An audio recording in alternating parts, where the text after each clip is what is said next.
Farmers and Merchants Bank has been helping people with their financial needs for over 100 years. And FMB is right here in Lakeland, Georgia to serve you. Whether you need personal banking with checking and savings accounts, money market and IRAs, or business banking with checking, cash management, and loans, FMB is also your lending solution for both personal and business. Whatever your banking needs, Farmers and Merchants Bank remains committed to be the best of the best. North Carter Street in Lakeland. Go Dogs! Member FDIC, Equal Housing Lender.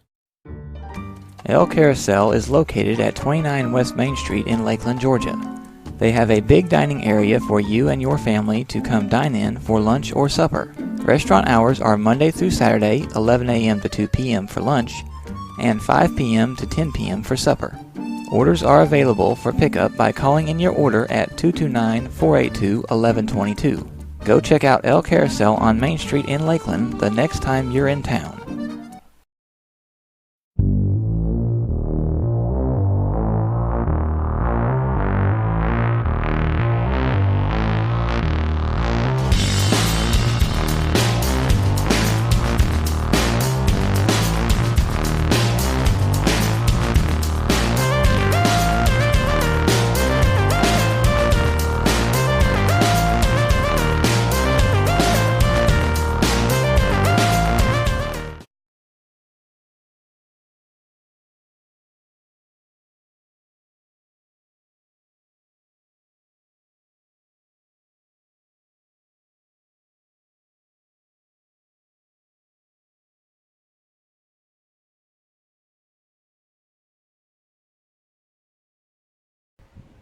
Got Colton Hughes, number 15, and Elias Dean, number 64. Got Isaiah George, looks like number 55. That might be 65. I can't see his jersey there. Colton Hughes is number 15. You got there goes the window. Now you can see that better, can't you? And there's a breeze too. It might not be so hot after all. So we got a penalty or a whistle on the very first play. As the Rebels are going to start scrimmage from the 30-yard line. There'll be no kick. Officials did not call a penalty. They just blowed the whistle. Handoff, there's a fumble. Bulldogs had it, dropped it. And it looks like we got it back. That's number 21. That's going to be Cortez Robinson. Cortez Robinson, number 21, picking up the loose ball. Bulldogs will go on offense on the 36-yard line of the Rebels. So, Bulldog football on the 36-yard line. I can smell the grill too now with that breeze that's coming in. I apologize for the choppy movement of this. I had to use a short tripod because the windows in here are not designed for a tripod that I had. Bulldogs in a spread formation. Rashad Brockington is the quarterback. He's going to get the ball off to Andreas Anderson. Anderson picking, grooving his way. He gets about a yard, maybe a yard and a half. Going to get up to the 30-yard line, 35-yard line. Picked up about a yard.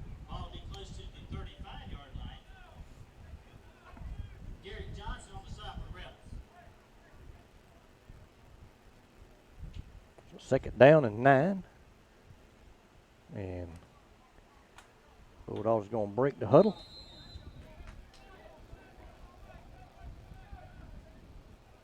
A little bit different formation here now, showing a fullback back there in the backfield, along with Brockton and Anderson. Brockton back to pass. He had a man wide open, was Jeremiah Small. Small couldn't come up with the pass, be incomplete.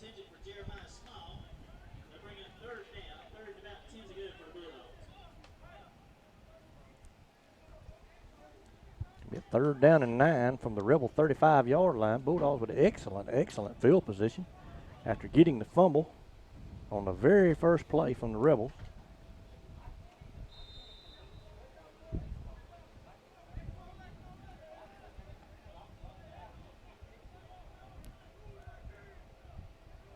Brockton called out the signals. He's going to drop back to pass. He's going to fly number 2 over here in the flat, and he drops it. And I'm not sure who number 2 is.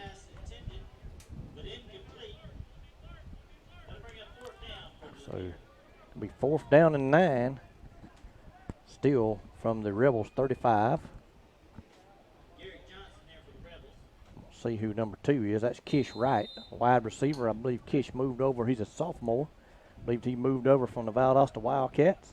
And I just noticed they didn't change the time on that clock. So they started at 9. So we got trips out here to the right. Brockton going to hand it off to Andreas Anderson. He cuts it up, runs it upfield. He's going to pick up. He's going to come up just shy of a first down, I believe. I believe he's going to be just shy of a first down. Up to about the Rebel 27-yard line. So picked up about 8. Going to come up about a yard short of a first down. And the Rebels will take the ball over on downs. Nice little running play there. As Andreas picked up about 8 yards, but not quite enough for a first down. There's Will Watson down there passing out some water.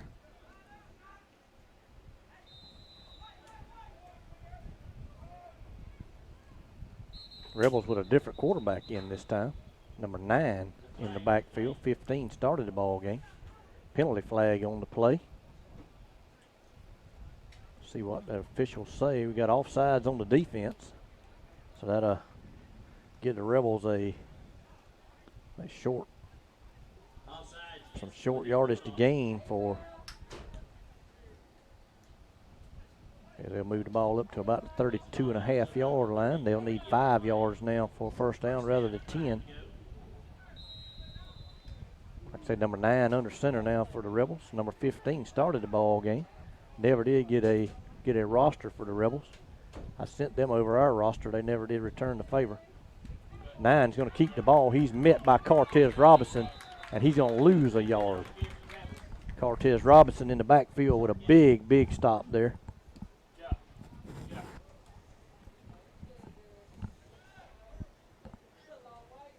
Going to drop him for about a yard loss. Going to bring up a 2nd down and 6.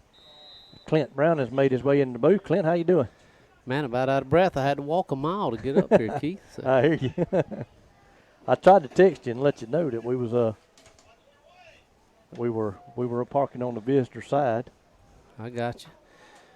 Well, I didn't realize that. It's the first time I've been over here to this new stadium they got, and I had a hard time finding the parking lot. Fullback takes the ball on a dive. He's off around the right side. He's going down the right sideline. Got one man to beat, and he knocks him out of bounds way down in Bulldog territory about the 20-yard line down there. Clint, I think he stepped on the cord there. I apologize. So, he mentioned the Rebels are running the veer offense. They have brought back Coach Ed Pilcher, former Rebel coach and also former 5-time state champion coach over at Thomas County Central High School. Looks like they moved the ball back to about the 25-yard line. So huge gain on the play. Had him in the backfield and let him go. Quarterback's dancing around.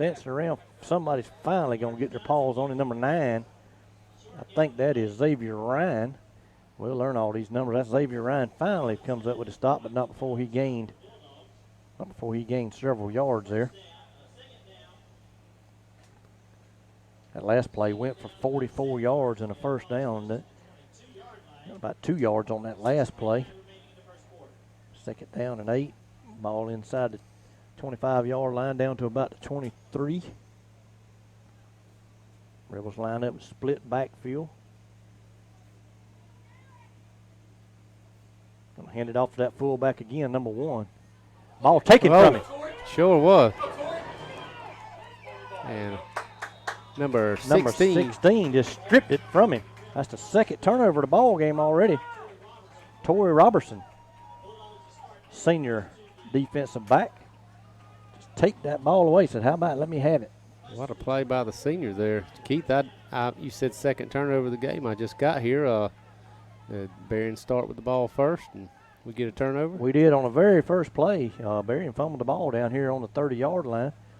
We took the ball on there 36, and we was unable to move it very well on our first possession, but we had a good running play on the 4th down on that drive. Yeah, that's about the time I was walking up. But, yeah, didn't fumble the ball there. He just snatched it from him. Bulldogs going to be first down and 10 on the Rebel, on their own 22-yard line. Brockton in the gun. Andreas Anderson to his right. Going to hand it to Anderson. He's trying to get around the outside, and they're going to snatch him down. So he'll lose a few. It's going to be about a 2.5, maybe 3-yard loss back to the 19. They got the second down and a long 12, call it 13. Brockton getting the signals from the sideline. Bulldogs look to be bigger up front than Berrien County does. Again, Brockton in the shotgun. Got Andres to his right. Got Trips out here to the right. Going to fake it, going to throw it out here in the flat, and overthrows number 2. And I'll have to remember that young man's name. That's Kish Wright. Again, so far this evening, Brockton's 0 for 3 passing, Clint, and just hadn't been able to connect with his receivers. Well, he was open there. Don't think he had much running room there, but just overthrew it. Maybe just a little bit of adrenaline going and overthrowing a few passes. Bring up a third down and 13. Same formation, but this time Anderson's going to line up to Brockton's left. Shaw back to pass. He's going to throw it out here in the flat, and it's intercepted by number 20 for the Rebels. And the Bulldogs are going to bring him down. Josh Sermons comes up with the tackle.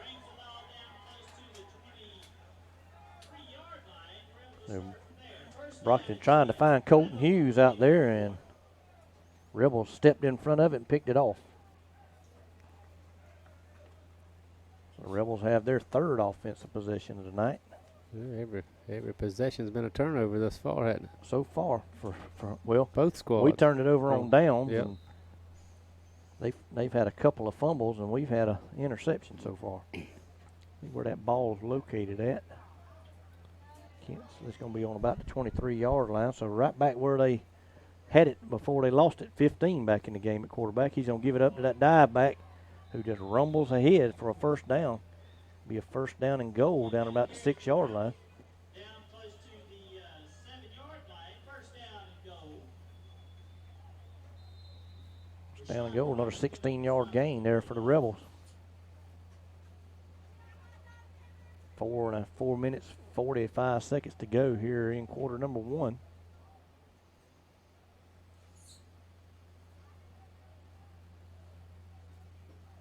Bulldogs having a time picking up that little dive back on, and the Rebels hadn't even thought about pitching it yet. Well, at DeVere, quarterback's going to keep it that time. He's met in the backfield and brought down. Let's see who that is that got him. 25. Number 21. 22. 20. That's going to be Josiah Hill. Josiah Hill with a tackle for loss. Close to the 7-yard line. 4:12 remaining in the quarter. Bring a second down and go. They're saying no gain. I thought he lost a yard or so, but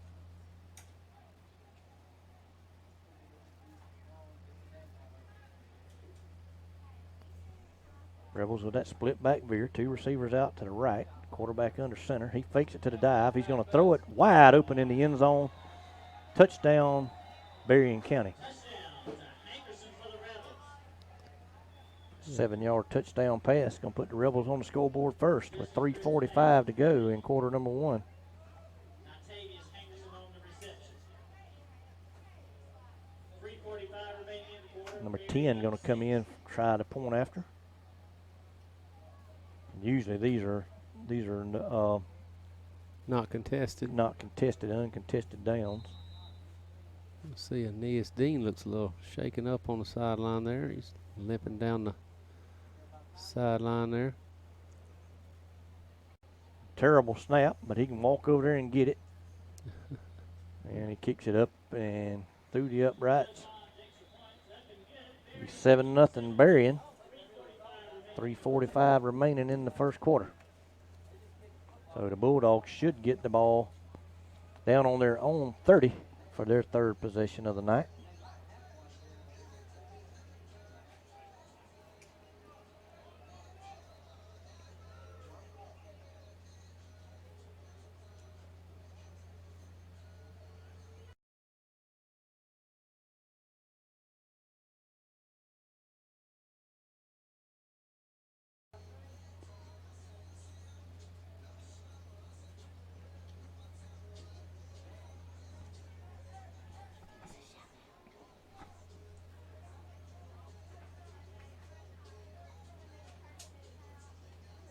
While we got a little break, we want to thank our sponsors once again, Farmers and Merchants Bank of Lakeland and the Old Carousel Restaurant. We appreciate them sponsoring spring football action.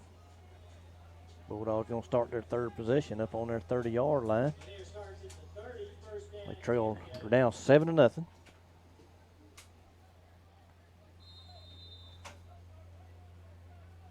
That's trips out here to the right. Brockton's going to roll that way, being chased, and he throws it, hits number 15 for maybe a yard gain, maybe 2. Number 19 with the reception. Isaiah Alexander, Tyler Alexander's younger brother. First completion of the night for Brockton. Is he a freshman, or you got any? No, he's a sophomore. Sophomore. Second down and 8 from the 32-yard line. Colby Connolly is center. Kelvin Gaines, Isaiah George down there on that line blocking. Snap a little high. Brockton is going to throw it. He finds Josh Sherman's wide open there. It's going to be a first down. First down of the night for Lanier County. Yeah, that's going to be Rashad going to be 2 for 2 for his first 2 completions on this drive, right? Up to about the 41-yard line. Going to be a gain of about 9 yards.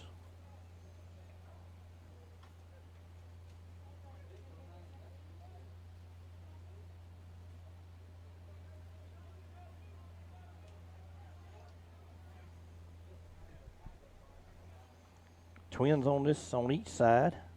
Brockton in the shotgun. Berrien jumps. It's going to be a penalty there. Going to mark it off 5 yards. Give us a 1st and 5.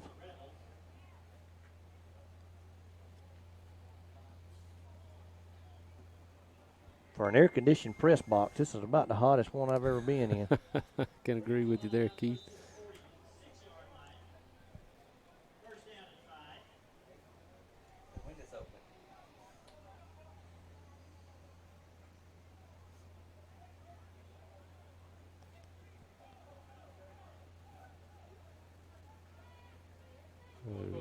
Brockton going to fire it down the field. Got an open man. Xavier Ryan going to take it in for 6.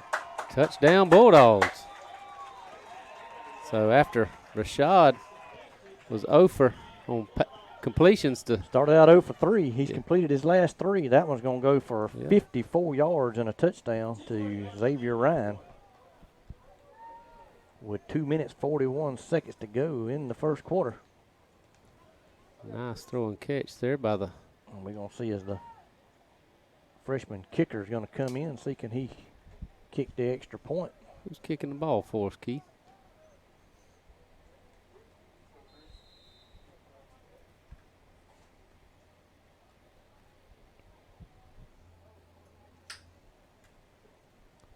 Number, is it 35? Daniel Cruz.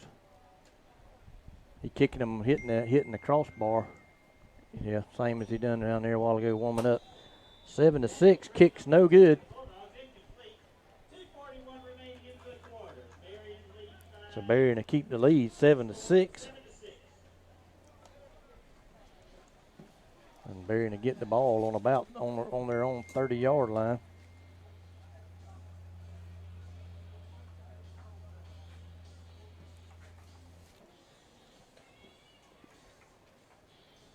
Keith, I don't know how many you got on your roster, but looks like there's a lot of Bulldogs down on that sideline this evening. Talked about it in pregame, Clint. We got 43 dressed out tonight. Well, that's promising. I know I think that's more than what we usually have, Keith.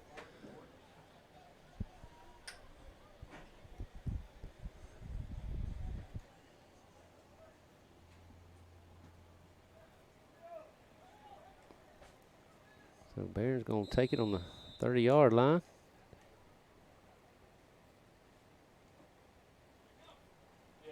Back hands it. He goes right up the middle. That's going to be good for, looks like a first down or nearly. Give it back to that dive back again. They're going to mark the ball. Looks like it will be a first down. Be a first down. Be even 10 yards. We've been unable to stop that as of yet.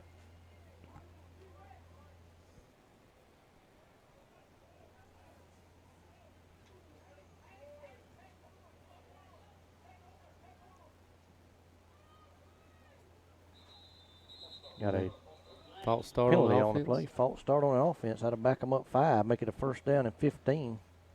Carry them back to the 35-yard line. A running team, that can make it a little bit difficult for them to get first downs. Of course, didn't mention in the pregame, but meant to and forgot about it. Coach Kurt Williams is an alumni of Berrien High. Played here for these Berrien High Rebels back in his playing days. And he would like none other than to come over here and win in his hometown.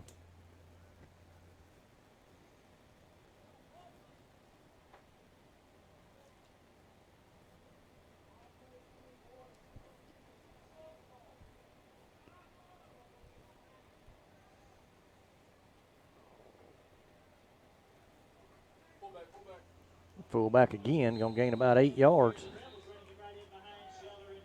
And you would think sooner or later somebody would pick him up, but they can't.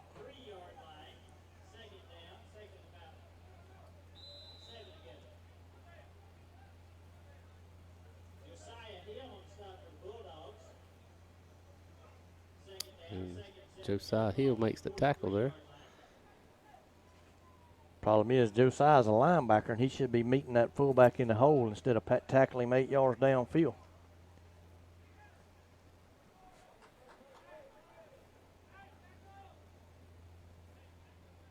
Number 9 back in under center for the Rebels. Fullback again, and he's going to rumble up and get about, he's going to be about a yard short and bring up about a 3rd down and 1. And they met him at the line that time. He just bounced around them and picked up, 4 or 5 yards there. Close to 6. 3rd and 1 all the way up to the 49-yard line. Under a minute to go here in the opening quarter. Not sure how they do this, if they stop it at the end of the quarter and give the other team the ball, or what they do. You would think that would be like a halftime situation, and you're going to give it to number 1. Josiah Hill's going to try to wrestle him down after he picks up a first down across the 50-yard line. There again, he tackled him way downfield. That's right. Huge gain on the play. 19.8 seconds. seconds. 35-yard line. About a 19-yard gain. No, make that a 16-yard gain. First down and 10. Like the Rebels is content to let the clock run out. I would have thought that in this format that each team would have got to start a possession. It's to your advantage to get to win the toss and take the ball. Yeah, I'm not sure. I don't remember what they did last year, Keith, over in Lakeland. I know we're alternating between us and Berrien and Atco these 3 years, but looks like Jeremy wants to take a break. So we'll take a break and let him do whatever he needs to do. And we'll be back when they get back in action. Farmers and Merchants Bank has been helping people with their financial needs for over 100 years. And FMB is right here in Lakeland, Georgia to serve you. Whether you need personal banking with checking and savings accounts, money market and IRAs, or business banking with checking, cash management, and loans, FMB is also your lending solution for both personal and business. Whatever your banking needs, Farmers and Merchants Bank remains committed to be the best of the best. North Carter Street in Lakeland. Go Dogs! Member FDIC, Equal Housing Lender. El Carousel is located at 29 West Main Street in Lakeland, Georgia. They have a big dining area for you and your family to come dine in for lunch or supper. Restaurant hours are Monday through Saturday, 11 a.m. to 2 p.m. for lunch, and 5 p.m. to 10 p.m. for supper. Orders are available for pickup by calling in your order at 229-482-1122. Go check out El Carousel on Main Street in Lakeland the next time you're in town.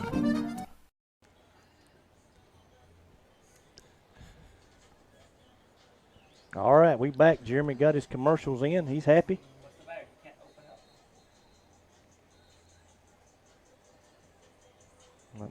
Berrien's gonna have the ball on the Bulldog 35-yard line.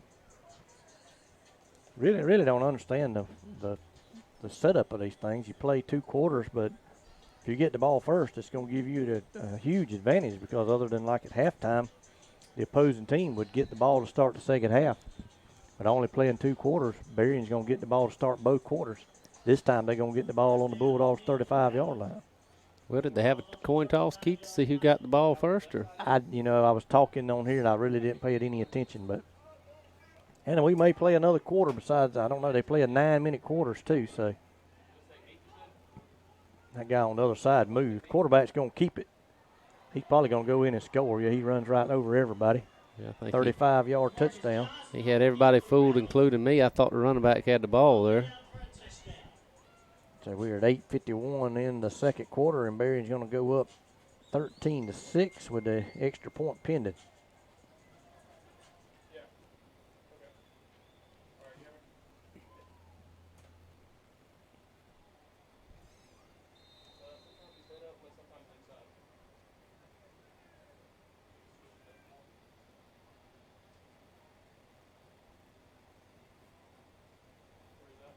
Kick is up, and it's going to Looks good. squeak over the crossbar, be 14-6.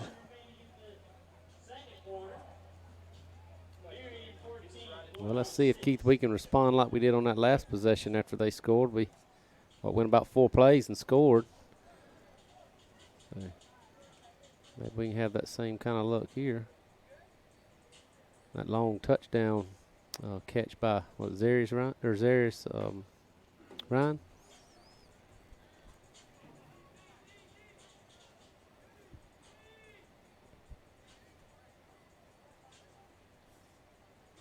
So we flip the field, gonna have it at 30-yard line going the other way. Bulldogs going to start, I believe, their 4th possession of the evening.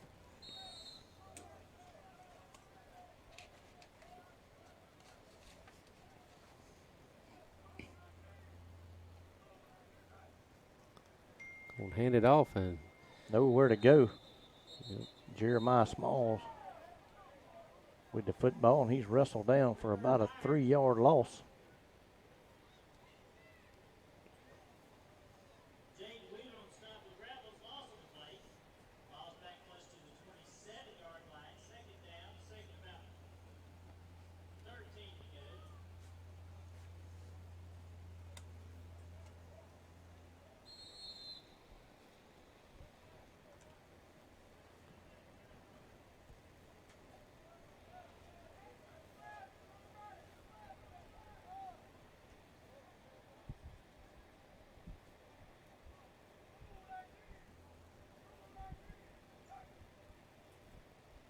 Shot back to pass.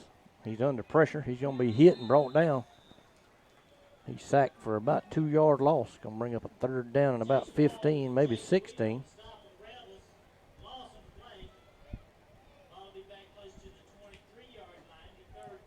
Back to the 23. Lost 4 on that play. Going to be 3rd down and 17.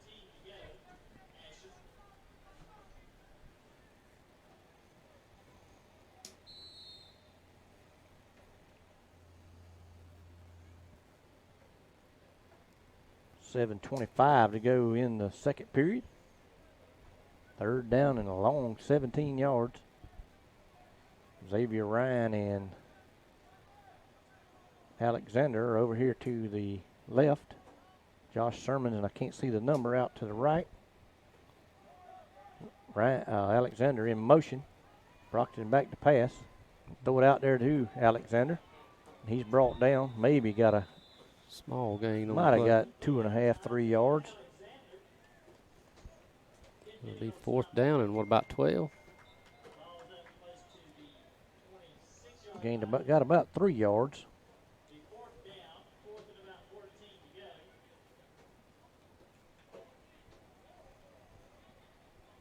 Bulldogs will punt. Now on this punt, I assume they just mark the ball downfield. I don't remember, is it 50 yards or? No, I believe I guess they are. I thought they was going They don't to actually kick it. I don't think they actually punt it. They just move the ball. I believe it's 50 yards from wherever the ball's at. Maybe it's. Berrien will start from the 44-yard line. First down and 10 for the Rebels. Maybe it's less than 50. What did he mark off, 30?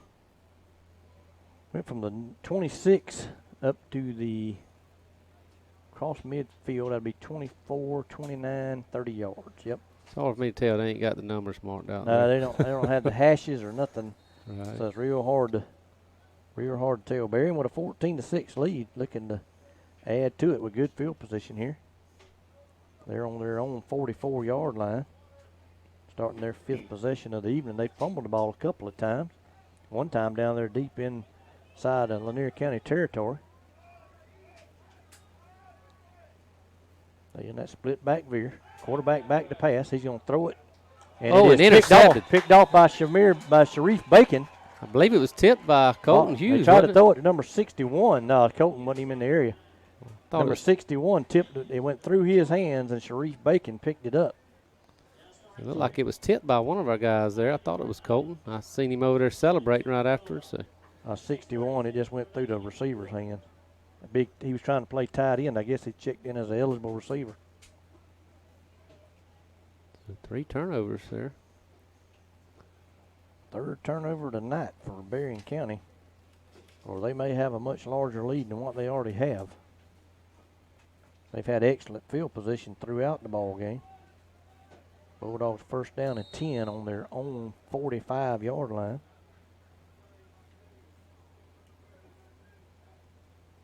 Gonna hand it off to Andreas Anderson. He's gonna try to come out around the outside. He picked up maybe 2.5, 3 yards. Hit pretty good over here on the sideline.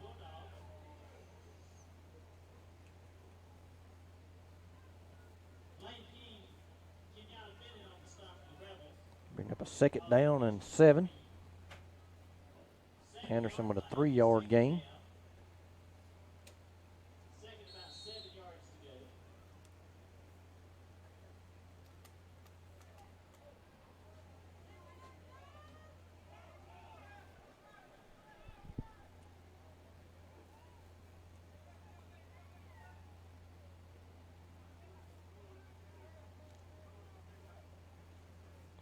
Throw it out there in the flat. Jeremiah Smalls can't hang on to it. Hands of stone. Jeremiah Small brings it 3rd down, 3rd and 7 from the 45-yard line. 5:47 remaining in the quarter. On that pass there, you got to hurry up and get the ball too, because it was close to a lateral.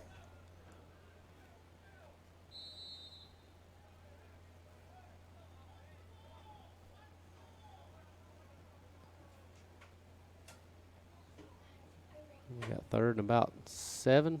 3rd and around 7, long 7. From the 48-yard line, our own 48-yard line. We got trips out here on the left side. Brockton going to take the snap. He's being chased back here in the backfield. He's going to run it out. Now he's got a man wide open down there, and he can't throw it that far. It's intercepted again by number 20. That'll be his 2nd pick of the night. And he's tackled down there about the 25-yard line. He just couldn't get nothing on it there. If he could, he had a man wide open for a touchdown. 2nd interception of the night. 2nd or 3rd turnover so far this evening. Rebels have 3. Yeah, I believe, was that Josh Sermons had him wide open down there? Yeah, Josh was wide open down there, and ball just come out like a duck. And the Rebels are going to take over on their own 25. He did a good job spinning out of that pressure there, and might have just rushed it a little bit. Got 5:34 to go here in the 2nd quarter, and there again we apologize. We're really not sure how it actually works. Coach Kurt Williams is going to call a timeout here on defense. First timeout of this evening, and while we have that timeout, we're going to go to a break and let Jeremy get the commercials in. Farmers and Merchants Bank has been helping people with their financial needs for over 100 years. And FMB is right here in Lakeland, Georgia to serve you. Whether you need personal banking with checking and savings accounts, money market and IRAs, or business banking with checking, cash management, and loans, FMB is also your lending solution for both personal and business. Whatever your banking needs, Farmers and Merchants Bank remains committed to be the best of the best. North Carter Street in Lakeland. Go Dogs! Member FDIC, Equal Housing Lender.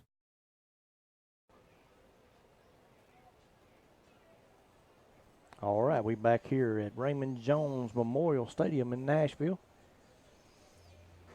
Coach Kurt Williams using a timeout there as he just didn't quite like what he saw. Maybe didn't get the right personnel in the ball game. Got 5:34 here in the second period. Rebels leading the ball game 14-6. Number 15 back in the ball game for the Rebels under center. He's shown to be the throwing quarterback of the two. He pulled it. He stuck it in there and took it away from the dive back, and he's going to pick up about 5 yards up to the 30. He stumbled, almost fell down there as he pulled the ball out. Second down and 5. That's typical Ed Pilcher offense right there. 5 yards in a cloud of dust. He'll take 3 in a cloud of dust.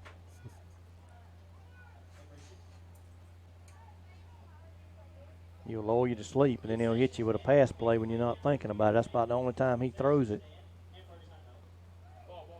Little confusion there, and they're going to get the Rebel quarterback in the backfield. He went to give it to somebody, and there wasn't nobody to hand it to. Got him for about a half a yard loss, looks like.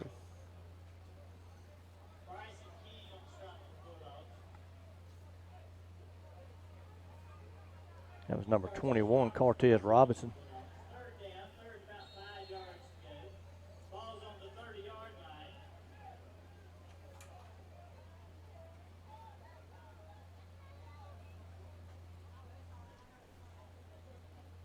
And Coach Will Oliver and his family made it over here tonight. Yep. Former Bulldog assistant coach. Now at Fitzgerald's. He's still at Fitzgerald? Still at Fitzgerald. Coach Oliver, defensive coordinator up at Fitzgerald. Both backs moved. And quarterback takes a heck of a hit and nearly throws an interception there. There's a flag on the play. Josiah Hill with a big hit on the quarterback. Flag over on the far sideline. Probably going to be a late hit on the quarterback. Well, not from there. The White Hat would have had to throw that late hit. You'd had to have a delay of game or a false start or offsides on defense for where that guy threw the flag. Declined. Ineligible receiver downfield, is that what it was? I think that's what it was. He tapped the top of his hat. That's right. And that's just what come to mind first, because, I mean, that quarterback took a pretty vicious hit there. So, trying the penalty, I'll make it, 4th and 5. Looks like they're going to punt it. So they'll mark off 30 yards, and Bulldogs will take over possession. That's right. 3:58 to go here in quarter number 2. And there again, we apologize. We don't know how many. I thought they played 2 quarters, but really not sure exactly what they're going to do here.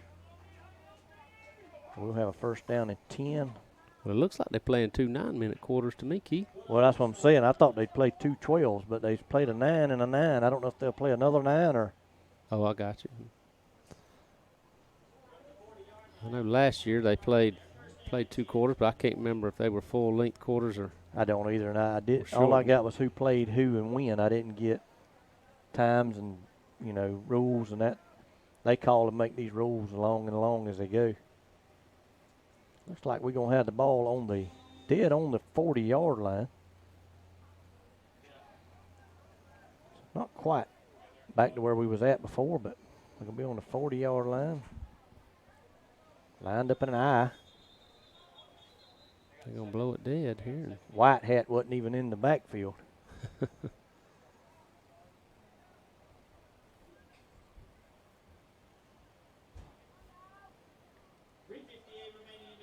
we'll get back going.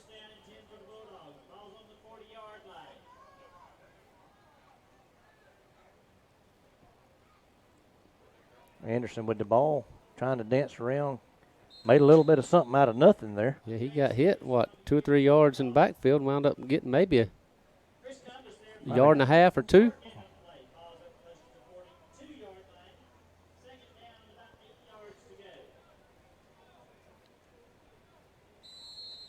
So Henderson has most of the positive yardage in this ball game, other than the big pass play where we hit Xavier Ryan over there earlier.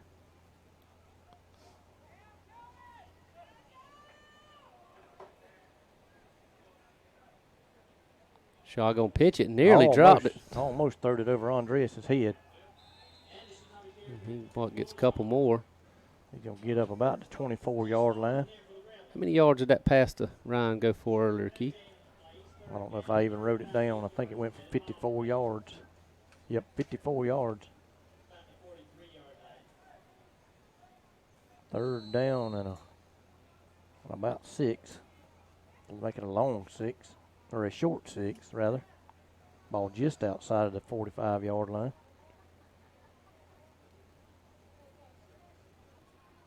.240 left in the quarter. Jeremiah Small looking for contact and going to not get the first down. If he just turned the ball up the field, he was about a yard short. going to come up a yard or two short. Expect us to go for it. Going to come up about as long. He'd had a first down easily if he'd have kept going. He looked like he was trying to stiff arm that defender and get to the outside. And I'm like you, Keith. If he just takes that collision head on, he might get the first down easily. 4th down and 2. Bulldogs going to go for it. 2 minutes to go in the. Rashad's going to sneak it up in there, and he's going to pick up about 3 or 4 yards and a first down across midfield. And he'll be in the plus territory down to about the Rebel 47-yard line. Perfect 48-yard line. Perfect play call on that situation there. Picked up about 4, needed 2. Minute 50 left.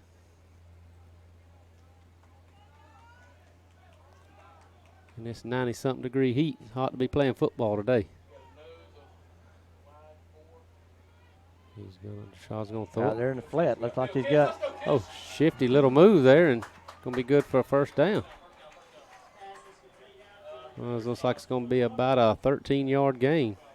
Looks like we're up to the 24-yard line. He's slow to get up over there. Yeah, he took a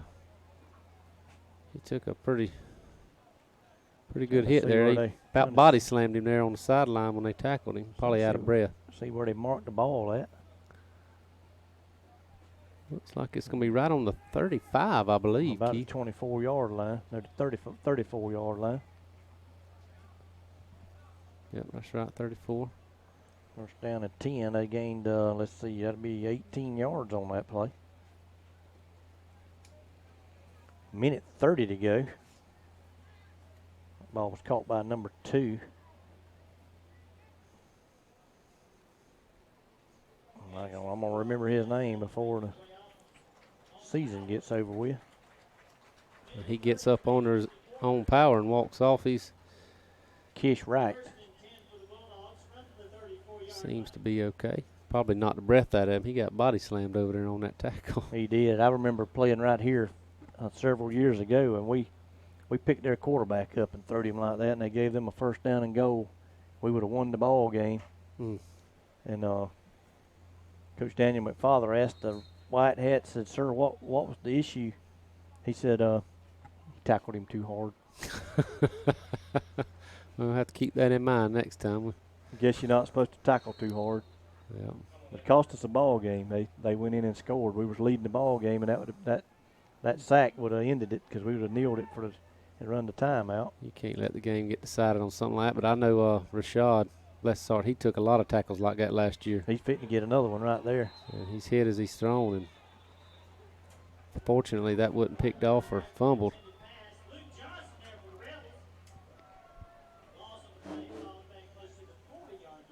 How do you call that a loss? Can't be a loss when he throwed the pass. I don't know how that. I don't think that. It wasn't the public address announcer hitting him mid-season form. Well,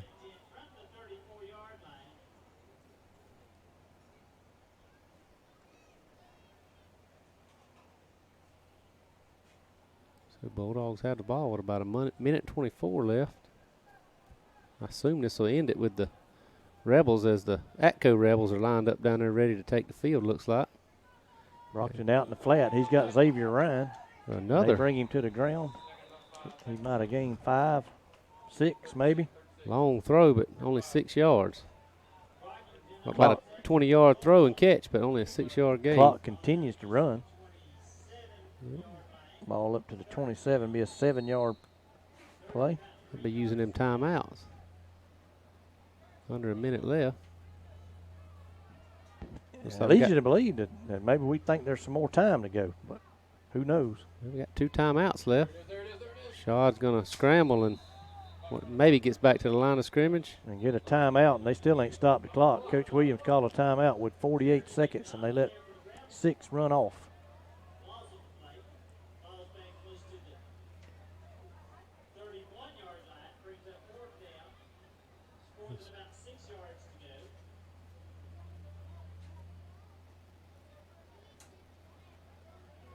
So it's going to be 4th and 6, what could be our final play of this half if we don't pick up a first down.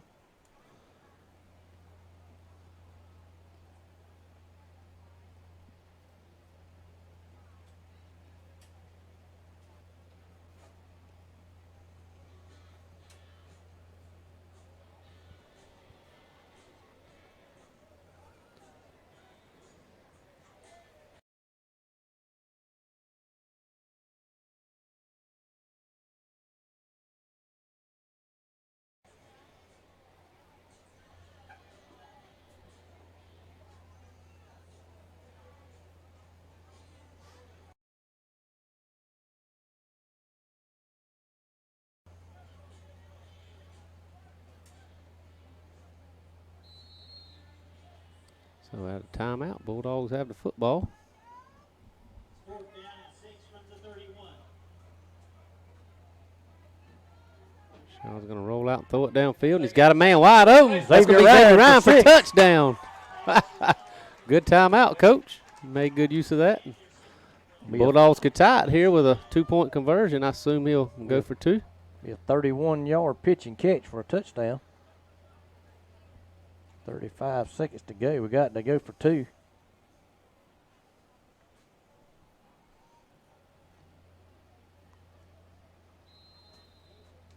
Coach Williams is going to call a timeout. Yeah. This is his last one.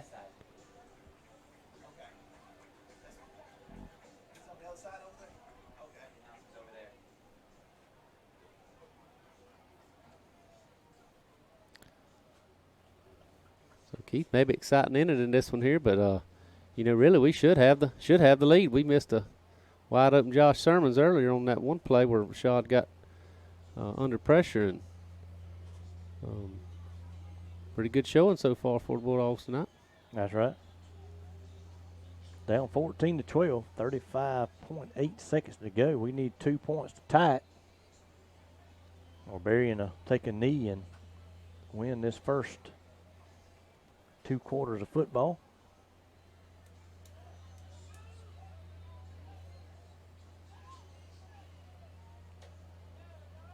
Atkinson County down there all around the end zone. Looks like they'd have stayed their behinds out there on the parking lot. But, you know, where they from and what they act like. So.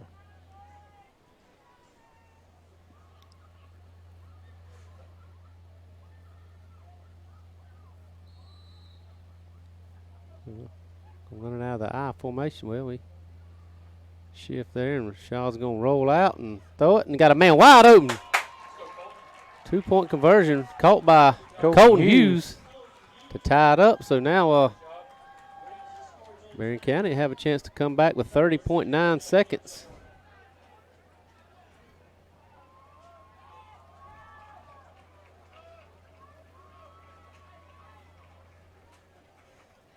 And excellent execution there. We rolled out and had him wide open. I mean, there wasn't nobody within several yards of him. They're just standing in the end zone waiting on him.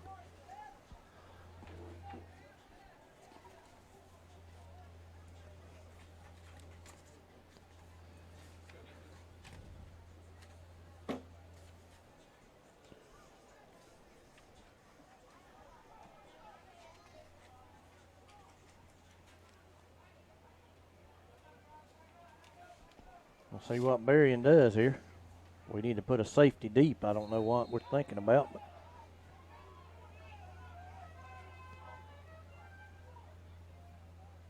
Snap it, gonna run it right up the middle, and gonna be maybe lost on the yard, or maybe no gain. Maybe hit him right at the line, and 24 seconds left, and Berrien County calls their first time out.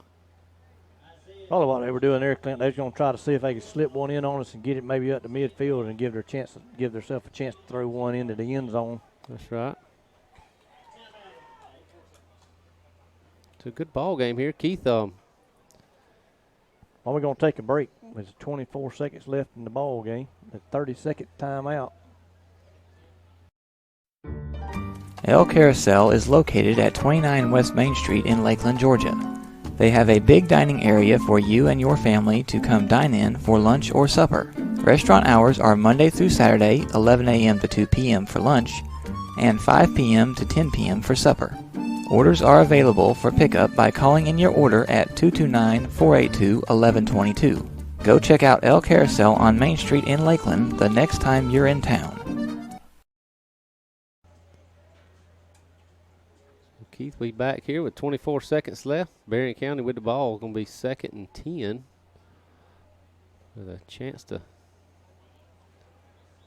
win this half of football.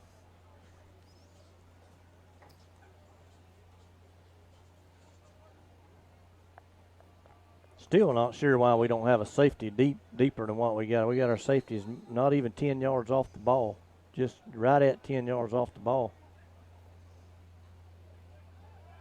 And we're going to throw it to the big tight end, and we wrestle him down. Big number 84. That's a big kid there, Keith. So about 10 seconds left. Berrien gets one more timeout in. 3rd down and about a yard and a half maybe. So may see him throw it deep on this one. Maybe we'll drop that safety back this time. And Keith, it seems like, Berrien didn't have no trouble running the ball. We couldn't hardly stop him, but it seems like we've controlled the time of possession. It's kept us in this ball game. Yeah, we've had the ball a good bit of the time.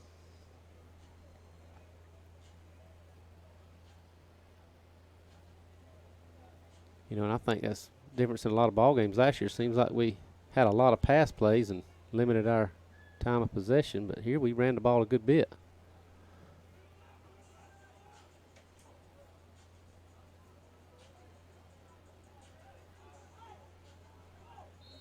Berrien will get set for one final play, I assume. 10 seconds. They might could get 2 in. They get the first down. With a timeout. They got a timeout. They hit number 20 there. And still, there you go. You don't have a safety deep. 1.6 seconds. Now they're down there where they can. Well, I thought they used all their timeouts, Keith. I thought they just called 3. They called 2. Okay. But they're down there now to our down here at our 36, 37-yard line. We got to have one final stop.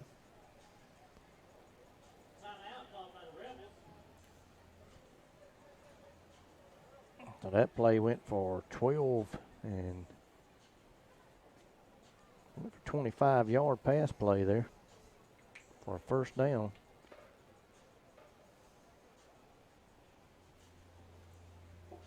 And they're down here ready to, they're knocking on the door.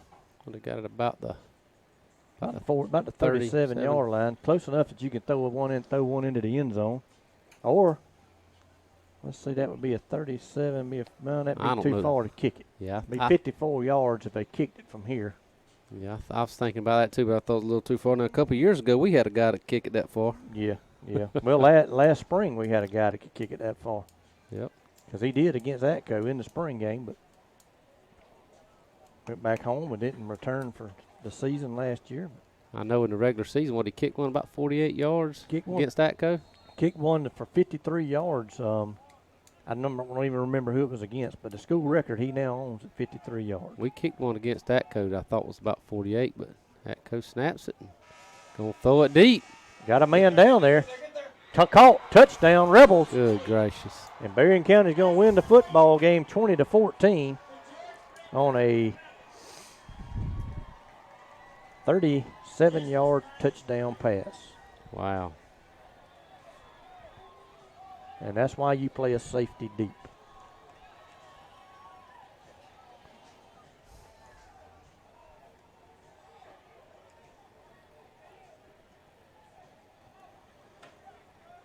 Well, that's going to do it. 20-14 Berrien. I don't assume they'll kick the extra point.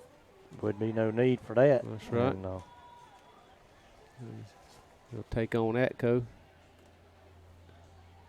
here momentarily. I think we're going to play a 6-minute quarter here with some of the younger guys. Okay, well, maybe that's why they shortened each one by 3 minutes. Might have been. With that brings the end to the first competition between the Bulldogs and the Rebels. We'll have a small break. But the PA announcer, he has been wrong before, but he says there's going to be a small break here. So while they're taking a break, we'll step aside for a few moments and let Jeremy get the sponsors taken care of.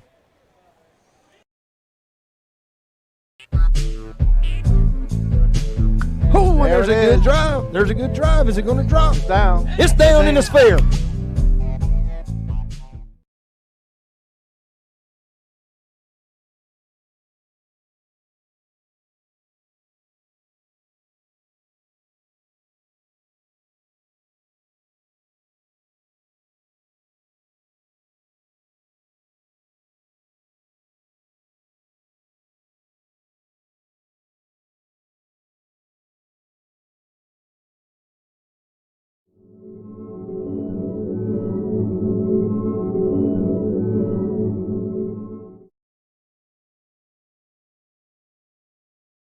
Farmers and Merchants Bank has been helping people with their financial needs for over 100 years. And FMB is right here in Lakeland, Georgia to serve you. Whether you need personal banking with checking and savings accounts, money market and IRAs, or business banking with checking, cash management, and loans, FMB is also your lending solution for both personal and business. Whatever your banking needs, Farmers and Merchants Bank remains committed to be the best of the best. North Carter Street in Lakeland. Go Dogs! Member FDIC, Equal Housing Lender. El Carousel is located at 29 West Main Street in Lakeland, Georgia. They have a big dining area for you and your family to come dine in for lunch or supper. Restaurant hours are Monday through Saturday, 11 a.m. to 2 p.m. for lunch, and 5 p.m. to 10 p.m. for supper.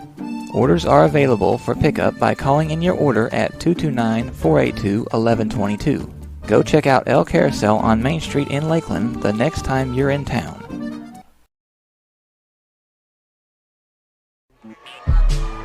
So as the final buzzer sounds, we shoot a 3, and it bangs in! It goes in! Oh, we get a steal. EJ gonna drive, put a shot up and in, and it does. Bulldogs lead 100-48. Gonna try a long 3. It's good. Good. 3-point shot's good. 12-10, and Clinch County wants to talk it over.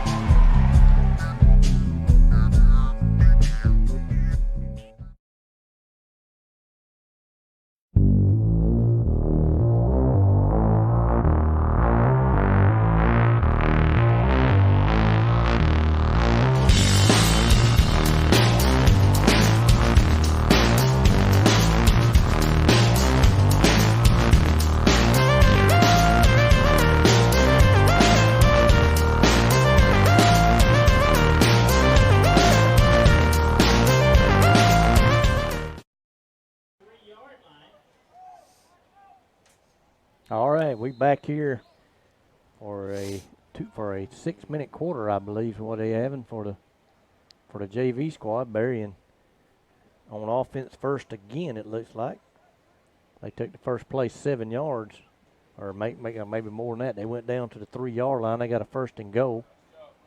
Same quarterback in there, number 15, who ran with the varsity team. Brooks Vollrath would have stopped there. Well, Keith, I wasn't quite paying attention, but where'd they get the ball to start this quarter at? I think they may have started on the 15 or the 20. I think they're doing kind of like overtime rules. Okay. Where each team gets the ball down there deep. I got you. Run a little red zone offense. Yep. Second I guess with the only 6 minutes. So what we got? I got 2nd down and 2 to go. Quarterback's going to keep it. He runs it in for the score. Same quarterback who started the varsity action is playing here in the JV action. So I don't know why we wouldn't play Rashad. Well, I don't know who our backup is. I don't think Jacob Faircloth is playing this year. He's not. It's I think Sharif Bacon is the backup quarterback. Okay. Berrien will tee it up and kick the extra point.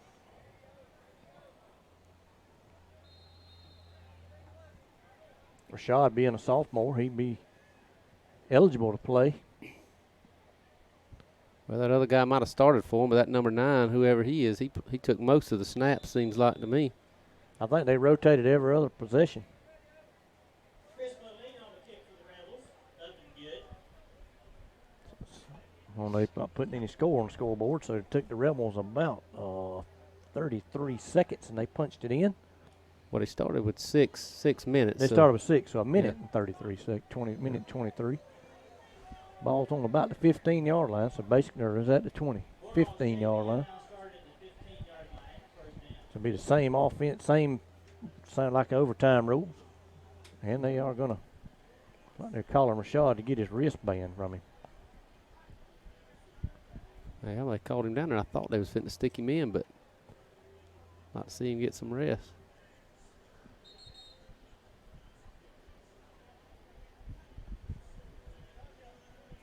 Talked earlier, Keith, about seeing Aeneas limping down the sideline. I don't think I've seen him play none tonight. I don't remember. I said, well, he did play. I did see him early in the ball game. He might have got an injury early, but I hadn't seen him play since I've been up here in the booth.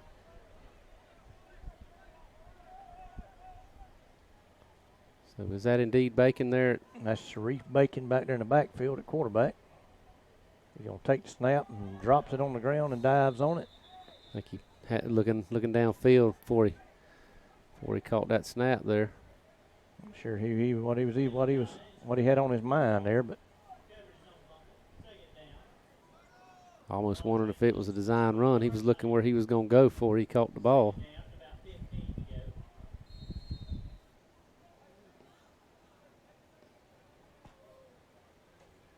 4:10 to go. But we'll all send trips out to the right. One man in the backfield, single receiver on the left. And he is going to run it around this side. He ain't going to make it very far.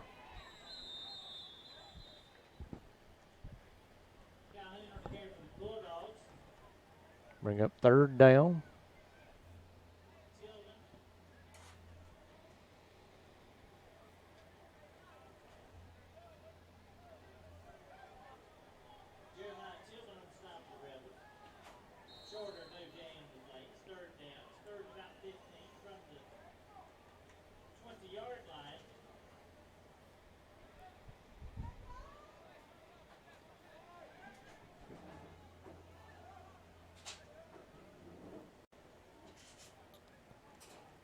Bacon's going to get the snap. He's going to hand it off to number 30, and he's horse collar tackle. No penalty call. So it'll be 4th down.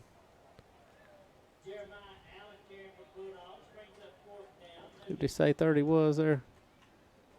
I'm not sure.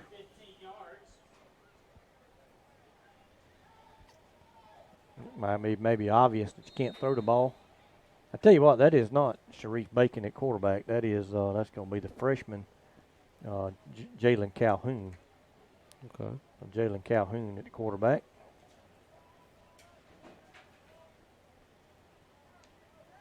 Again, trips to the right, single back in the backfield. Calhoun going to take the snap, looking, going to throw it out there to Josh Sermons. He drops it. And he had a little one-handed catch there, but just couldn't hold on to it. Bring up 4th down. I think that turns it over, Keith. Does it? Yeah, that was 4th down. So Berrien will have the ball now. Looks like at the 15.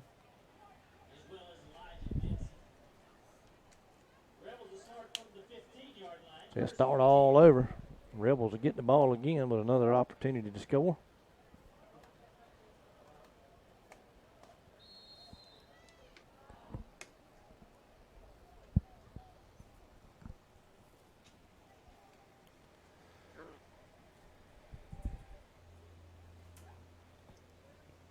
Atkinson County congregating again down there in that south end zone.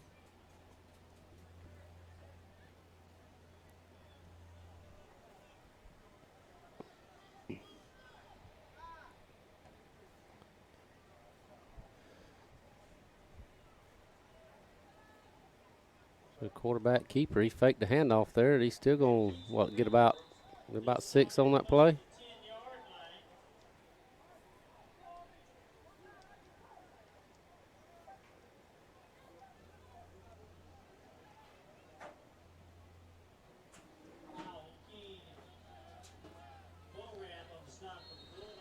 So unless they score quick here, these young Bulldogs may not get the ball back. Only about 1:20 left. Yep, and the clock running. Most likely they will not. Big advantage to getting that ball first. And even in the Right. earlier play, there was you don't have a defer to the second half or nothing. They just keep the ball.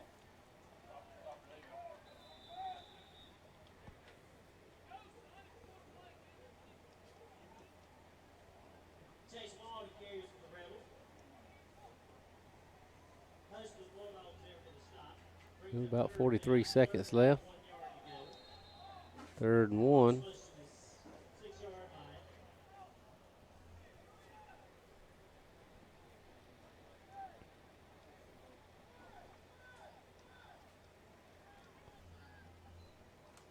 Again, Rebel starting quarterback under center. He fumbles, picks it up, and he's going to be brought down for maybe a half a yard loss.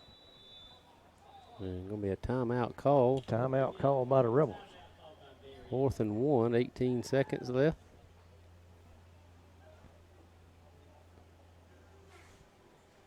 Rashad Brockington down there warming up on the sideline, getting ready for the Atco Rebels.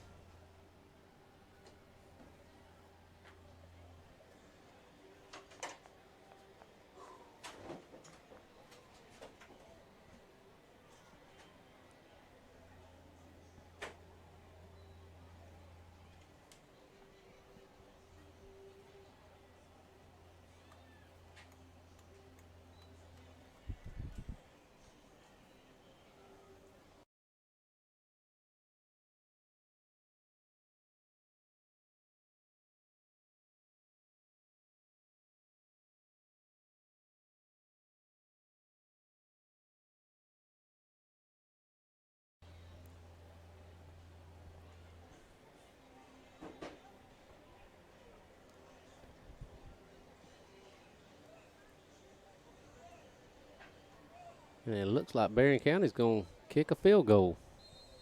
Line up and kick a field goal, so the Bulldog offense might get an opportunity to get back out there for a snap or two. That's right. Hold, kick is up. No. Kick is It good. is good. Okay. Thought it was Out wide there. left, but Ball going to hang up out there on the new concession stand. Might have rolled off the back. a nice new facility they got here, Keith. Is this their second year in this This stadium? is their second season in this new stadium. Built this thing last year. Had to play a few games out of town before this thing got finished, and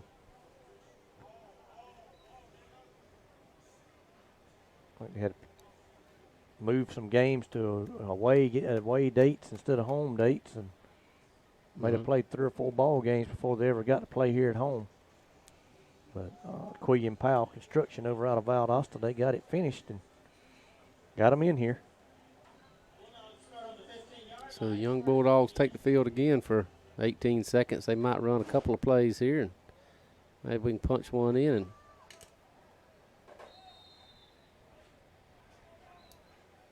got the freshman under center, and he's going to throw it.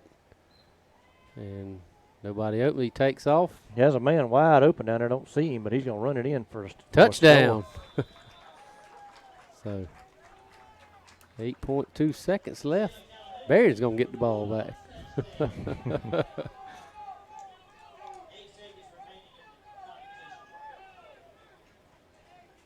So nice play there by the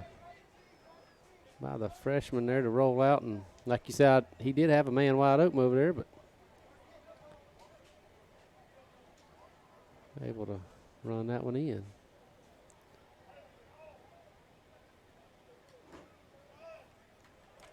Attempt the extra point here. It's like the same guy that attempted the extra point in the first game. You said he was a freshman, didn't you? He is. He hasn't came close yet. We'll see how he does this time. Must be the only one we got.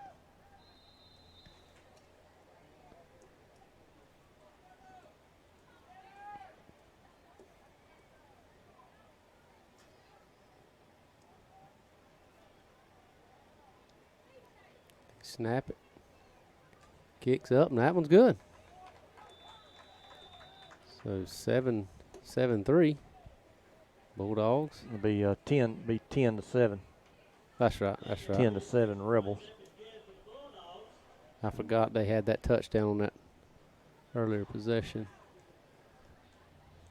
Messed me up because I looked over at the scoreboard before they kicked that field goal, and it was 0-0. So I was thinking they only had 3.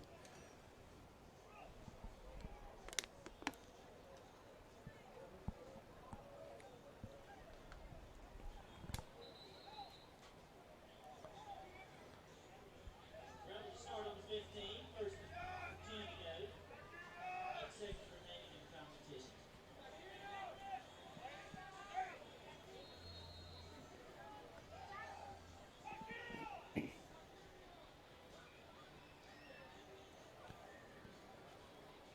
Like Bulldogs having a hard time getting the right personnel on the field.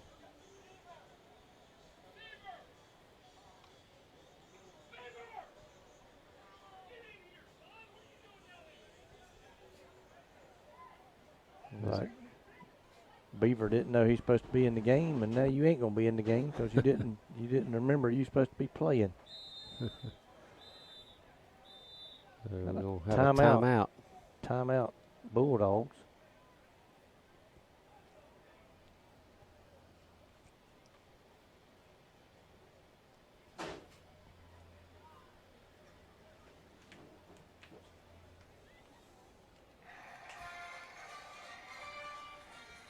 I didn't win no cruise. Don't call me. Well, maybe, what about your truck's warranty? I don't need no health care insurance.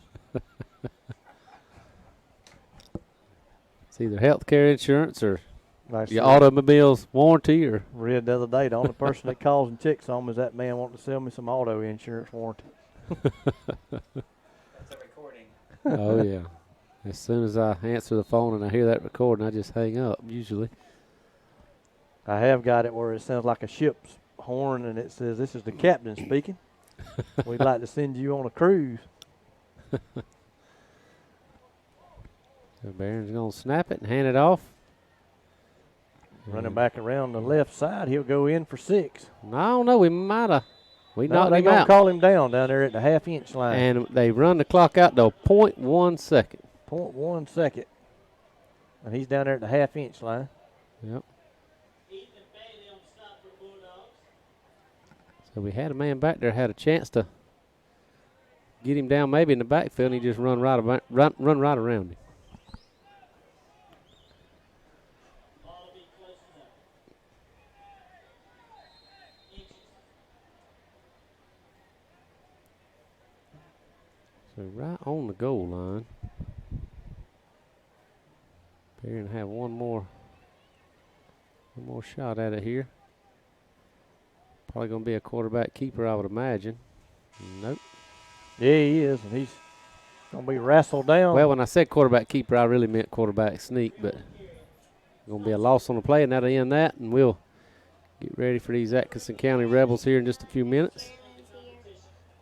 We'll see what's going to happen. I don't know how much time they'll take between games or whatnot, but we'll step aside for a few minutes anyway and get our sponsors taken care of. We'll be back here for the second of 2 scrimmages this time against the Atkinson County Rebels.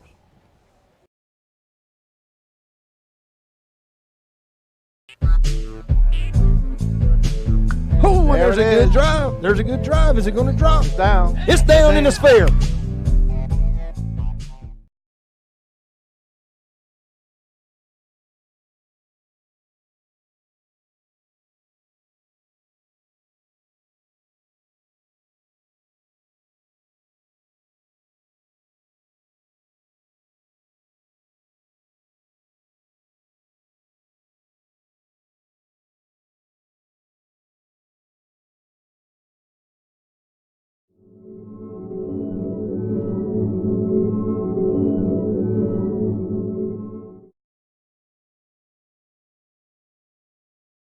Farmers and Merchants Bank has been helping people with their financial needs for over 100 years. And FMB is right here in Lakeland, Georgia to serve you. Whether you need personal banking with checking and savings accounts, money market and IRAs, or business banking with checking, cash management, and loans, FMB is also your lending solution for both personal and business. Whatever your banking needs, Farmers and Merchants Bank remains committed to be the best of the best. North Carter Street in Lakeland. Go Dogs! Member FDIC, Equal Housing Lender.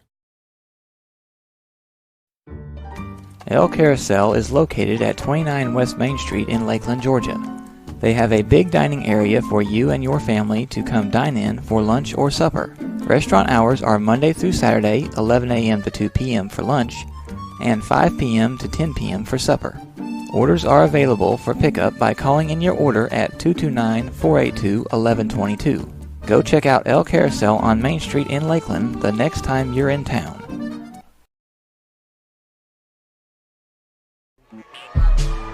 So as the final buzzer sounds, we shoot a three, and it bangs in. It goes in. Oh, we get a steal. EJ gonna drive, put a shot up and in, and it does. Bulldogs lead 100-48. Gonna try a long three. It's good. Good. 3-point shot's good. 12-10, and Clinch County wants to talk it over.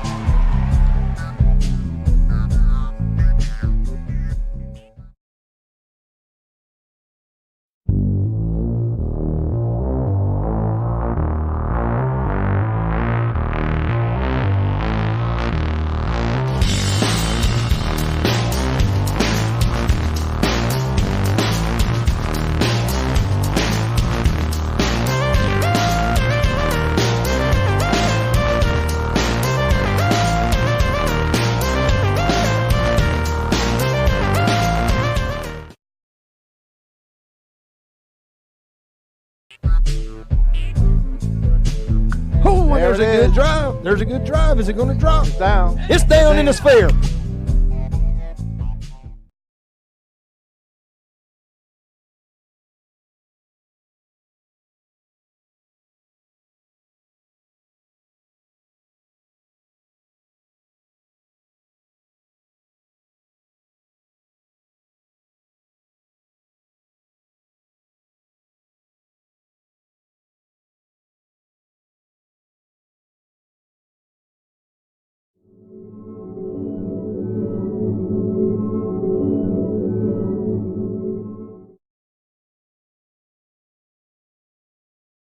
Farmers and Merchants Bank has been helping people with their financial needs for over 100 years. And FMB is right here in Lakeland, Georgia to serve you. Whether you need personal banking with checking and savings accounts, money market and IRAs, or business banking with checking, cash management, and loans, FMB is also your lending solution for both personal and business. Whatever your banking needs, Farmers and Merchants Bank remains committed to be the best of the best. North Carter Street in Lakeland. Go Dogs! Member FDIC, Equal Housing Lender. El Carousel is located at 29 West Main Street in Lakeland, Georgia. They have a big dining area for you and your family to come dine in for lunch or supper. Restaurant hours are Monday through Saturday, 11 a.m. to 2 p.m. for lunch, and 5 p.m. to 10 p.m. for supper. Orders are available for pickup by calling in your order at 229-482-1122. Go check out El Carousel on Main Street in Lakeland the next time you're in town.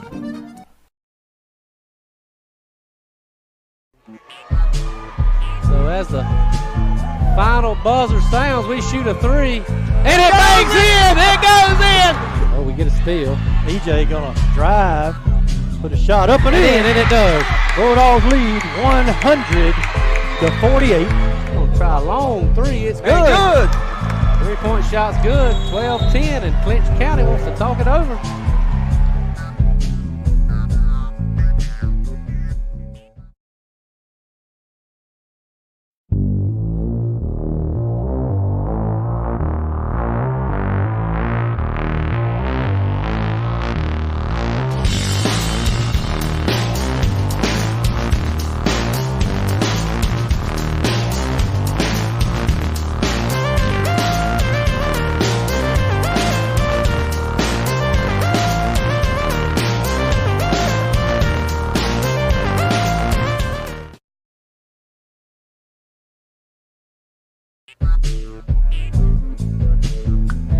there's a good drive. There's a good drive. Is it going to drop? Down. It's down in the sphere.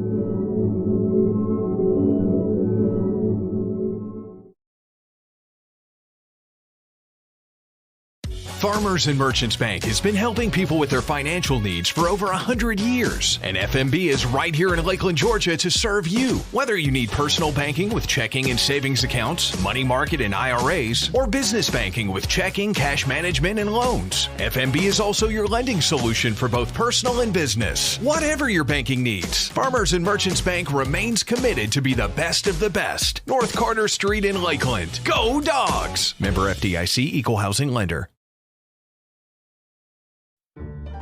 El Carousel is located at 29 West Main Street in Lakeland, Georgia. They have a big dining area for you and your family to come dine in for lunch or supper. Restaurant hours are Monday through Saturday, 11 a.m. to 2 p.m. for lunch, and 5 p.m. to 10 p.m. for supper. Orders are available for pickup by calling in your order at 229-482-1122. Go check out El Carousel on Main Street in Lakeland the next time you're in town.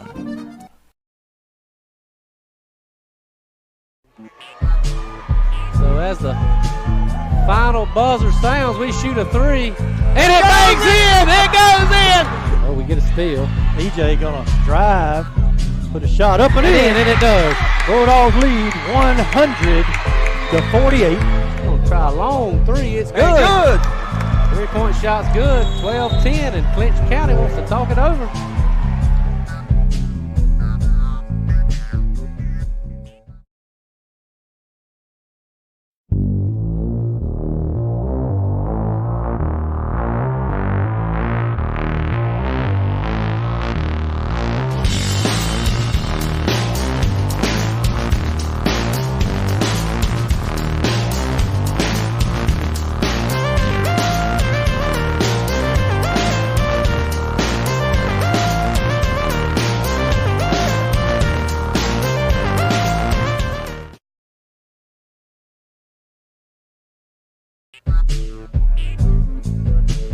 Oh, and there's a good drive. There's a good drive. Is it going to drop? Down. It's down in the sphere.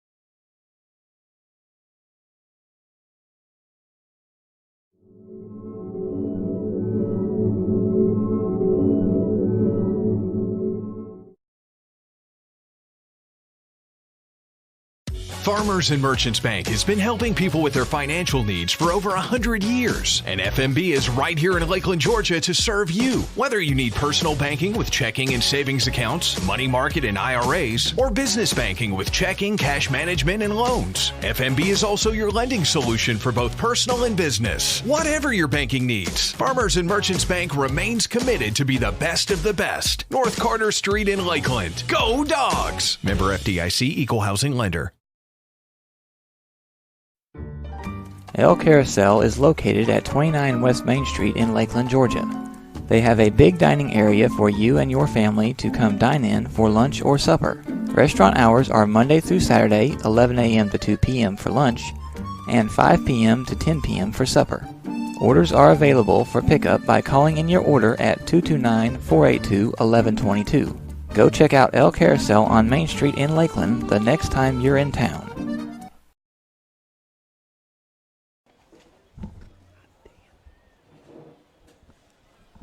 All right, Keith, we back live here for some more Bulldog action.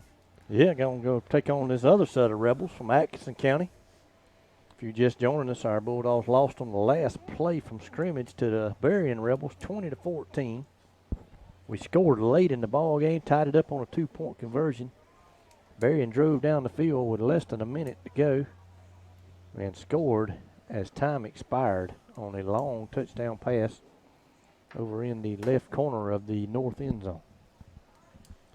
Yeah, about 35-yard pass maybe. Probably say a 37-yard pass, I believe, what I had wrote down earlier. See who gets the ball first this time. I would hope that we would get the ball first in this one. We didn't in the next one, and then maybe Atco would get it in the last one. I would think that would be what be fair, but who knows? I was watching out there, Clint, as Atco was warming up. They got some pretty good size on their line. Got a big, hefty-looking running back. Quarterback's tall and slender. I believe that's Shavonte Williams is their quarterback. Plays on the Atkinson County baseball team. I seen that big lineman, number 74. He is a monster. Yeah, there's some big kids on that team. And we must not be playing a junior varsity game this time because it looks like they got 12 minutes on the clock. Yeah, well, Atco may not. Looking at their roster over there, they don't look like they dress enough to have a JV. Yep. And I talked about how many kids we had. It may be because we dressed out some JV kids. Well, we dress. As we probably do every time. Yeah, so. we dress out everybody from 9th grade up. Looks like JV. I mean, Atco over there, what would you guess, 25 kids? It looks slim over there, Keith. Probably 25, maybe 30. 30 at the most, stretching it a little bit, maybe 30. And they got a couple that ain't got no pads on. They may be injured or whatever, so. Gonna have a new white hat for this ball game. Maybe a whole different crew. I'm not sure. I did.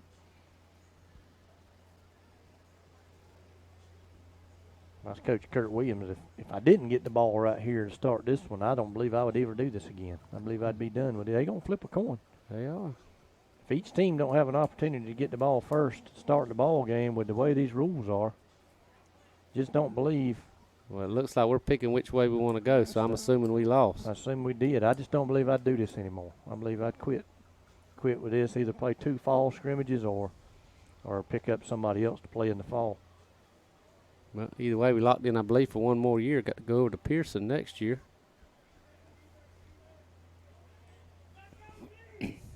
So once again, we're going to play defense to start the ball game. That just don't make much sense to me, not when you don't have but 2 quarters and you don't change positions between the quarters.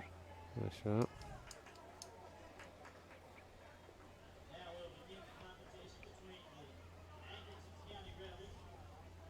Well, last year, Clint, I'm going to stick around for this Atco Berrien game.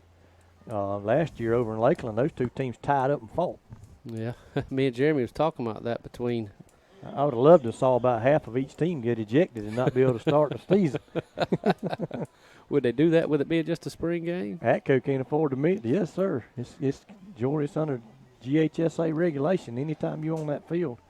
I remember the last couple of plays in that game. Berrien had the ball and, or maybe it was the last play, and Atco just took a knee and let them score. You remember that? Yeah. They snapped the ball and the defense just sat down. First time I'd ever seen that happen.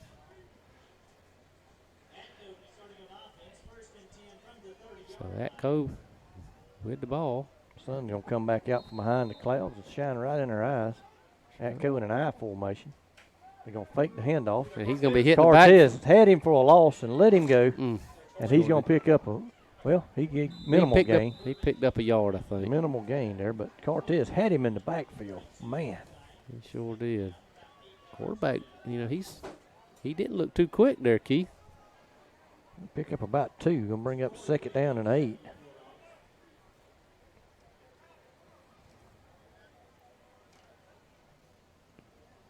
Maybe only 1. We're going to get someone say he only got 1 there. Bring up a 2nd down and 9.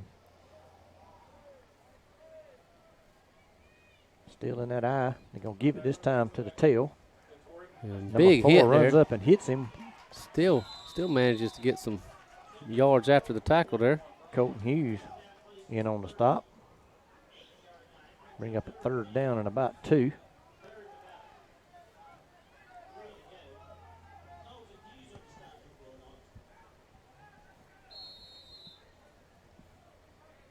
I don't know about their Berrien County math. You start on the 30, you get to the 38, you don't have a 3rd and 3. Give it to him again. He's going to have a big hole. But don't get but about 4 yards there. And we got a flag. Got a flag in there, multiple flags. Saw a little pushing and shoving. Number 51 for Lanier County. I think that might be D. Henry. And the penalty's on the Bulldogs, so it's going. Well, they're going to mark off probably 15 more yards. Probably 15 more yards on a stupid penalty. That's Kai Rogers. Kai Rogers with a silly penalty there. Coach is going to give him some words over there. Is that a move the Atco Rebels across midfield? So Atco had gained about 3 and gotten the first down.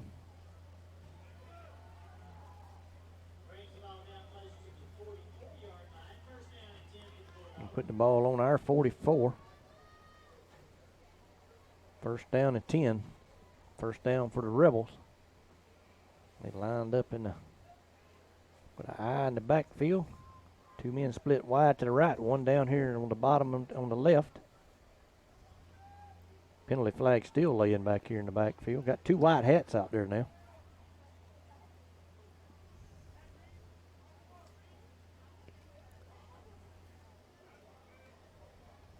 I think coaches want some offsetting penalties there. And you got 2 white hats. Never saw that before. That's the first one for me too, Keith. Maybe one's in training.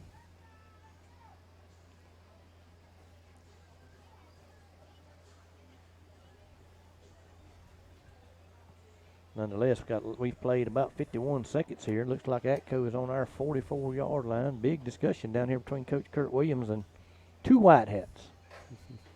Thought I was seeing double, but one of them's a little bit chunkier than the other one. Official's going to jog back here and pick up his flag way back down here in the backfield.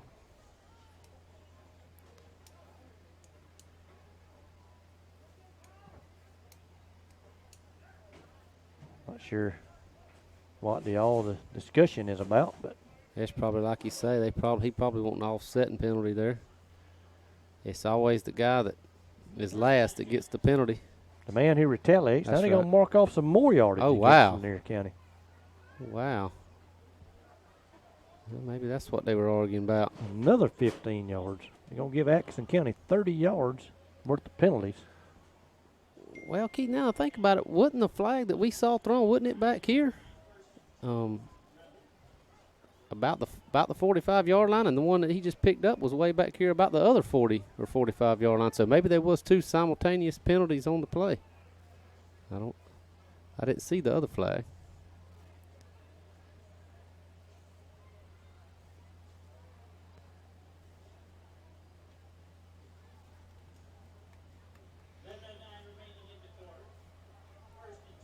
Might as well just put them in the end zone.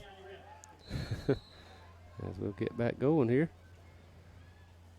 Pitch. And they'll run it outside, and Colton misses a tackle, and he hurdles a man and runs out of bounds. Coaches up here thought that was a false start. No flag on the play. First down carried them down to about the 29-yard line.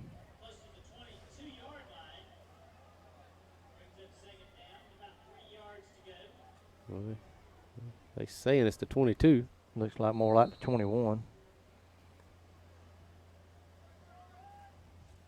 I'm blocked by a dividing wall now. I'm trying to look through 3 windows.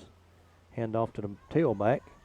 He barrels up through there. Helmet comes off of somebody. That big offensive lineman, number 74, had to come out for a play, and there's another penalty. Flag. I think he's going to get a penalty for continuing to play after losing his helmet. That's right, and I think that is the call. They're going to get a first down. It looked like down to about the 15-yard line. That'll be a 15-yard penalty, won't it? It should be a legal participation on the Rebels. He continued to play with after losing his helmet. I think that's a 15-yarder, isn't it? Personal foul against the Rebels.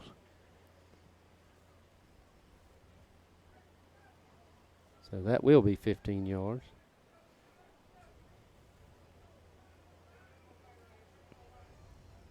And I think that'll keep them at a second down and a long And about, let's see, they're going to put the ball on the 30-yard line. Second down and 11 from the 30.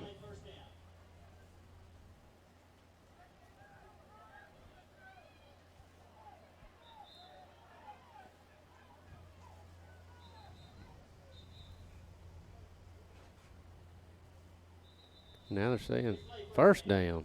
Replay first down. Well, I thought it should have been first down, but I thought maybe I was. Well, they gave them the first down. They got the first down on the running play. Right, because 15-yard penalty. After they gained the first down, right? So that would be right. I don't think these officials really know. They got two white hats, and neither one of them have a clue about what they got going on.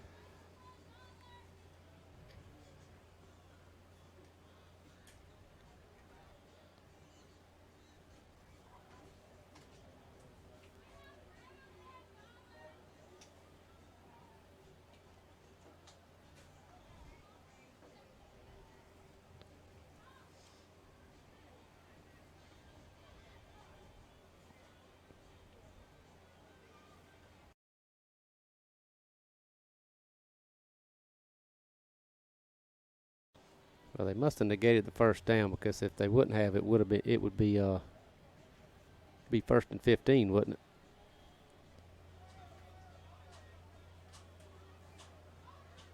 So nonetheless, they got the ball. It's gonna be a first and 10 from the 30-yard line. First down and 10. Oh, and the quarterback just about mishandled the snap, went over his head, but he corralled it, and he's going to probably go in for 6. Shifty quarterback there, and we tackle him out of bounds around about the 9, I believe.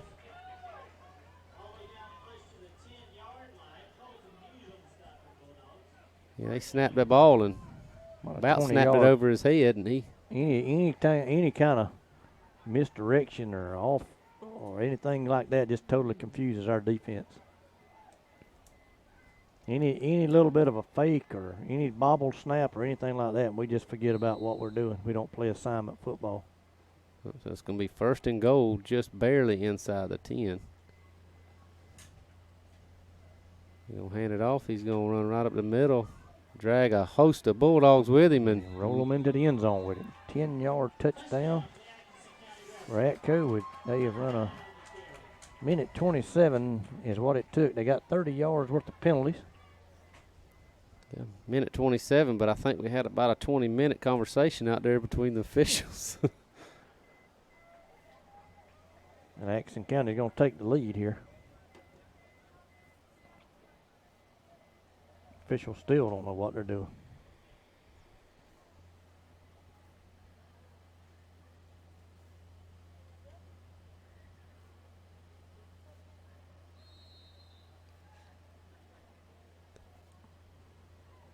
So Berrien County tee it up for the extra point. Or not tee it up, but they'll get ready to kick the extra point here. Atkinson County. Atkinson County, I'm sorry. Rebels is Rebels, I reckon to me, Keith. As the extra point is up, and it's good. Good. Atkinson County going to lead it 7-0 with 10 minutes, 33 seconds to go here in quarter number 1. So we'll wait on them to spot the ball for the Bulldogs on the 30, and we'll step aside and get a word from our sponsors.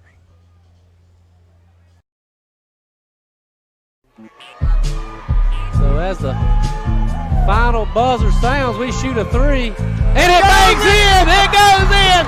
Oh, we get a steal. EJ going to drive, put a shot up and in, and it does. Bulldogs lead 100-48. Going to try a long 3. It's good. Good. 3-point shot's good. 12-10, and Clinch County wants to talk it over.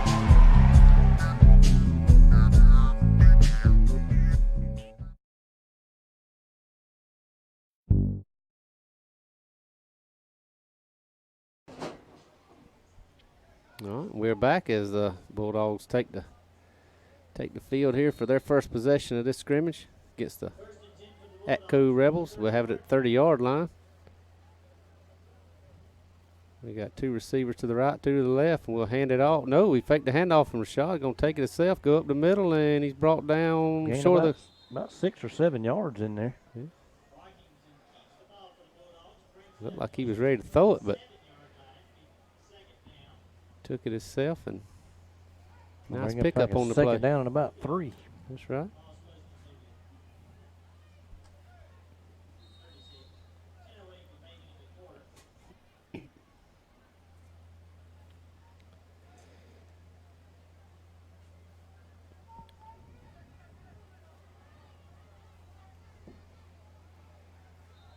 Got a flag on the play. Going to be False start maybe, or offsides. offsides on the defense. Had to been lined up in the neutral zone. That's right. That'll get the Bulldogs first down. The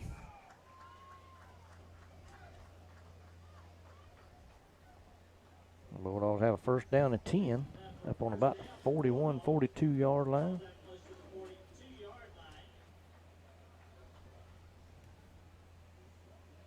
Got trips out here to the right. Single man up top. Like the same formation we had there on that play where that penalty was called just Single now. back to Rashad's left. And we're going to throw it deep. Throw it up deep. Oh, and Throw the ball out of bounds. That was an uncatchable ball. Tried to find that's number two down there. Who's 2? He's the new kid. I'm going to have to figure out who he is after a while. Right? Yes, Kish Wright. Kish Wright. Second down and 10.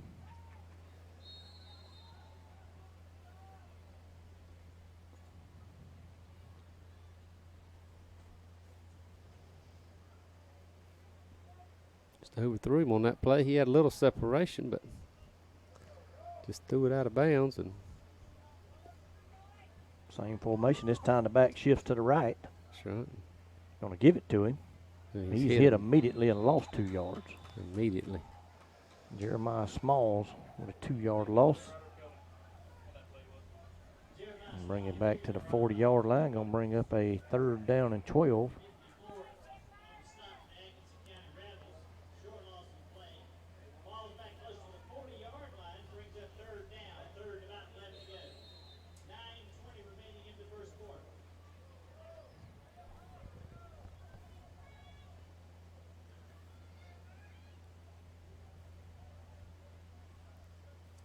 Pretty much that same formation again, Keith. Just we'll keep switching the back, left to right.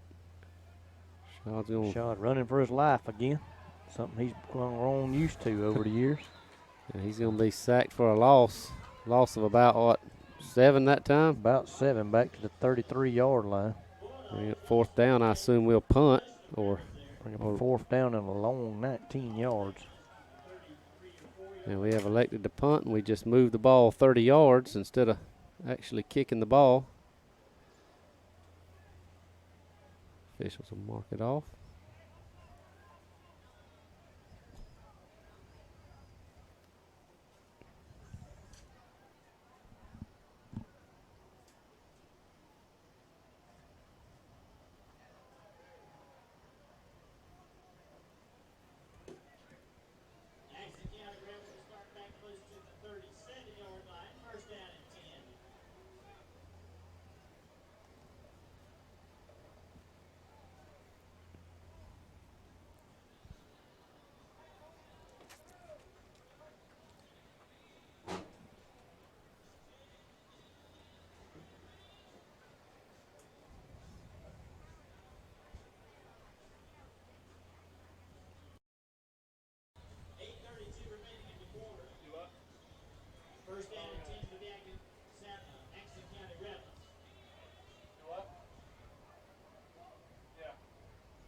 Atkinson County has the ball about the 37-yard line. Now snap it, and quarterbacks roll out to the right, and looks like he's going to turn it upfield and get a first down. Yeah, all the way up to near about midfield. Yep.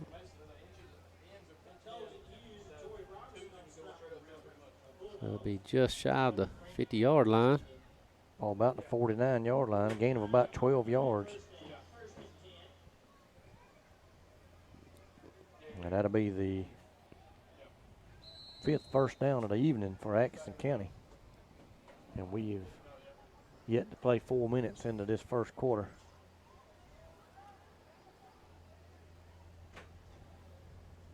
Well, we gave them 30 yards that last possession on them 2 bonehead penalties we had down there. Throw it lateral. Yep. And we got a holding call, I believe. The flag is thrown there. He got the first down, but I believe it's coming back. Got to probably bring up about a 1st and 20 where that flag's thrown at. That's right. The ball's through backwards. Had he not caught that one, that would have been fair game there. Sharif Bacon in there on the stop. The PA announcer over on the other side keeps calling him Brockington. He sees that 6, thinks it's a 5. Well, I'm gonna be honest, Keith. Them numbers on them jerseys are a little hard for me to read too. They are once they get wadded up on their back, especially. Yep. I saw we got some new red jerseys, home jerseys, to start the season off this next coming year. That's right. Ball gonna be moved back to the 39-yard line. Be a 1st down and 20 for the Rebels. The Rebels have helped us here a little bit. Cortez Robinson giving chase. And lets him go again, and Roy Dearborn giving chase. He's outrun 5 Bulldogs and going to get back just past the line of scrimmage and pick up a yard or 2. yeah, we had him back there. Should have been a huge loss. Again, they say Rashad Brockington when it's Sharif Bacon in on the stop. Ball up to the 42. Be a 3-yard gain. 2nd down and 17.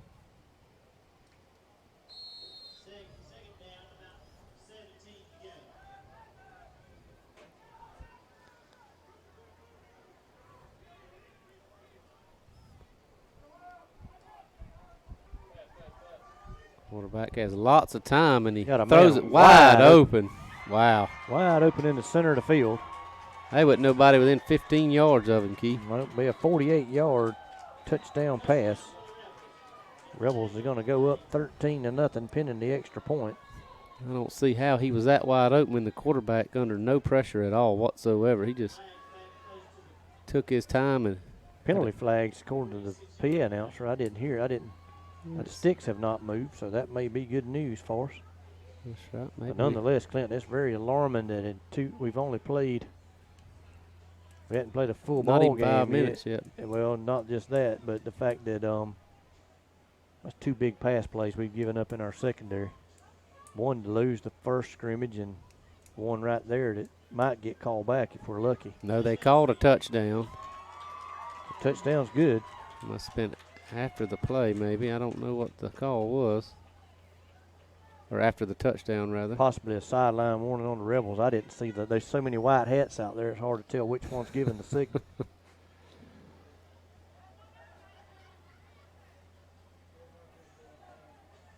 $7:19 to go here. Quarter number 1. Rebels 13, Bulldogs nothing. Pending the extra point. Now these 2 white hats are both going to come over and explain why there was a penalty, but yet it's still a touchdown. Maybe they're brothers, Keith. Are they twins? That's what I was alluding to there. Maybe so. What do they call them when they don't look alike? Um, They got a name for that. I can't think of it. I don't know. I'll be said the wrong thing and messed up. I don't want him to try it.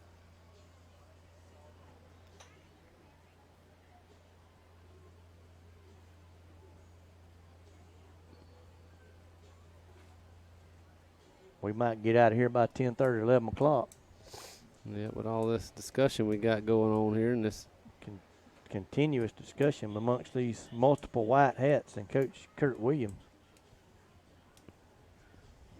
Be sure to make your way down to the Marion Band Boosters concession stand. Hamburgers, hot dogs.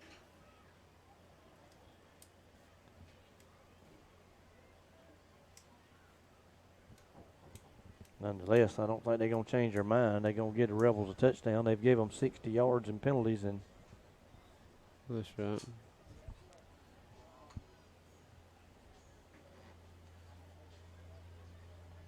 But nonetheless, I mean, unless that penalty was because they tackled that guy that was supposed to be guarding whoever that was wide open in the middle of the field, then not much argument we can have. 'Cause, I mean, he was wide open. It was almost like nobody defended him. Yeah, I still don't even know what the penalty flag was even for, Keith. Where Did that they ever say? Where that flag was at, you could have had a offensive, what they call that. I thought it was going to be offensive They coulda- pass they coulda interference, had a- push off or something. You know, maybe. Well, they could have had a pick over there. If he picked that defensive right. back, maybe that's why that guy was so wide open. Right. But who knows? I don't know what I know they still hadn't made up their mind, or they've made up their mind. They just ain't going. They haven't moved the sticks, that's for sure. The sticks are still staying right here on the 49-yard line. Well, that's because he got a touchdown. Well, the down marker, I don't know where that guy went, but the down It's laying down there. It's laying down there, but the down marker should be back here at the 42. If the penalty was. Well, no, they gonna put the down marker. They're fitting to attempt the extra point. Well, they're still discussing the penalty. They hadn't made up their mind yet if they're gonna give him a touchdown or not. Well, I thought I seen him They while probably ago. will. He still signaled touchdown a while ago after the penalty. I think. But they're still discussing if they're gonna overturn his call. I got you.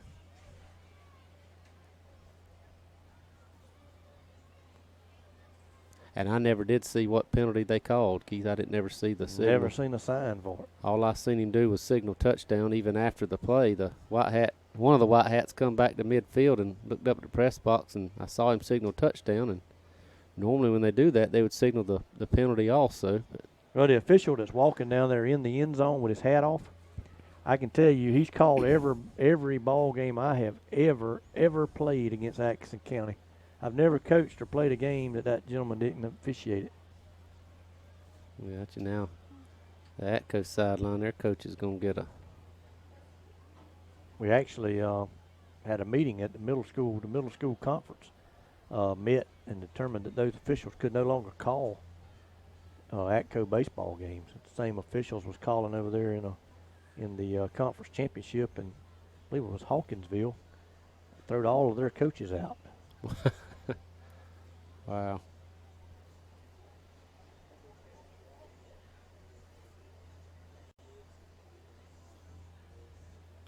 So, man, I think we've had more discussions with the umpires than we have I told played Jeremy, in the game. I told Jeremy we wouldn't have to worry about playing under the lights, but the lights are on.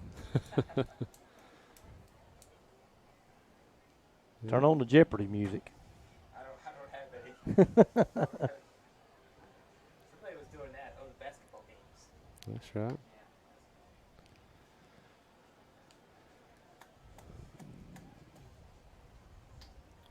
Well, it was odd to me because after all that, I saw the Atco players start marching back like they thought it was going to be a penalty and they was going to wave off the touchdown, but hadn't been the case. So now they are going to signal touchdown. No touchdown. Oh, okay.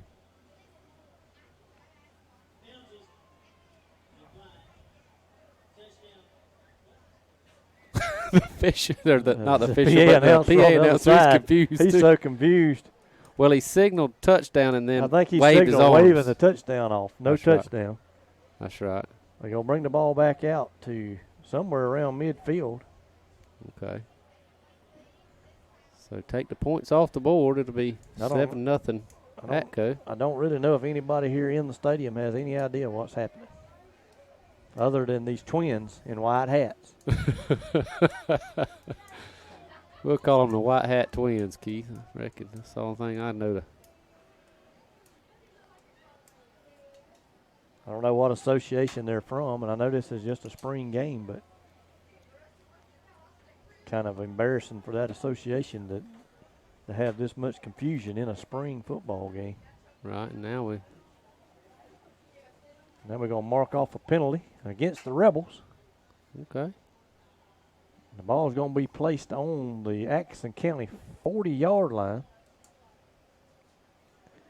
So after all that, I believe Coach Williams did a good job there pleading his case. So Yeah, he undoubtedly was the only one in the house that knows the rules. yeah, we put a white hat on him. So we're going to bring up second down And 20. and 20. And no touchdown. So. From the 30-yard line. Well, It's going to be second and about 19. Yeah, 18 or 19. As you're So, right. so after all of that, it's pretty much like there was no play. That's right. And Clint, what if I just score right here on this play? Lord, I hope not.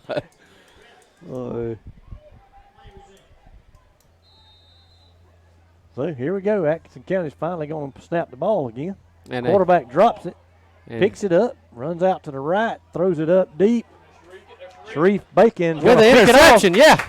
Good job, Sharif, or Brockton, whatever you want to call it. Sharif Bacon going to pick that ball off down around the 25-yard line. Yep. So, and when I saw all those black jerseys pursuing that quarterback and that ball went up, I just knew they had somebody going to be wide open down there. But so often you see that ball get tipped by the defender and then fall right into the hands of the man behind him for a touchdown.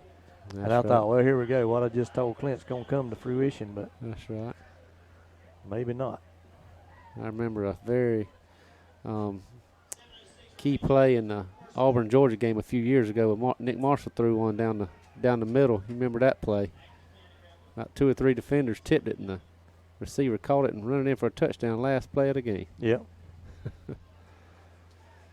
So Bulldogs have the football, what, about the 25-yard line? About the 25-yard line, first down and 10. Brockington in the gun. Single back to his left. 2 receivers, and they're going to hand it off, and he's going to cut it upfield and hit and drop for a loss of about 2 or 3. Yep. Josiah Hill, I think, is who they said the running back was. That's who they said, but we can't trust them. You can't trust him. That was number 30. That was not Josiah Hill. Who is 30, Keith? I don't have a roster with me. We'll look him up and see who he is. That's going to be Jeremiah Allen. Sophomore running back. Lost a yard. I believe that's going to be his first touch of the night. I believe you're right. Second down and 11. Ball back on the 24, 23 and a half possibly. Brockton now still in the gun. Going to give it this time to the freshman, Jalen Calhoun. He's going to be dropped for a loss. Going to bring up a third down and about 15.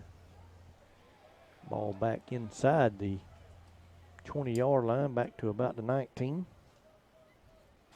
Third down and 16. 5-yard loss. 17-yard line brings up third down, about 17 yards to go.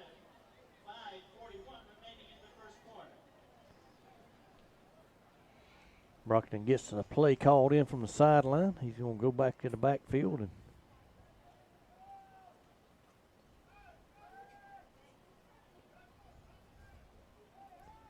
about 5:20 left in the opening quarter.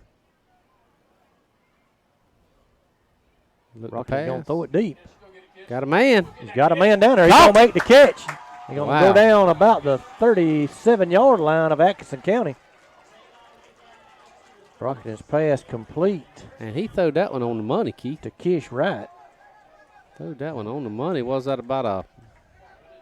way down to the 37. That's going to be, let's see here, 31 and 13 would be 44-yard pass play. I was going to say about a 40-yarder. First down and 10 for the Bulldogs. The Bulldogs have had some nice deep yardage passes here in both these ball games. And Clint, I'm going to say, we was looking at a third and very long there. And third down and 16. And Brockton threw the ball, hit him right on the money. He did. And we handed off. Andreas Anderson's going to run the ball up the middle, pick up about 2 or 3 inside the 35-yard line. The 34-yard line brings up second down. Maybe 6 yards to go.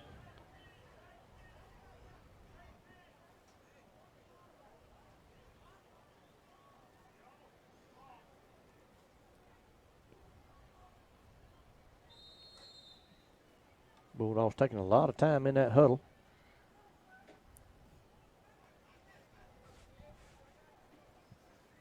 Shaw's under center here. We're going to hand it off. We're going to run it right up the middle this time. And we might have gained a half a yard if that. I don't think we got nothing. We were already on the 34. Maybe got to the line of scrimmage there. Third down. Third down and 7. Another third down. We cross midfield. Could be in 4-down territory here. I believe so, Keith.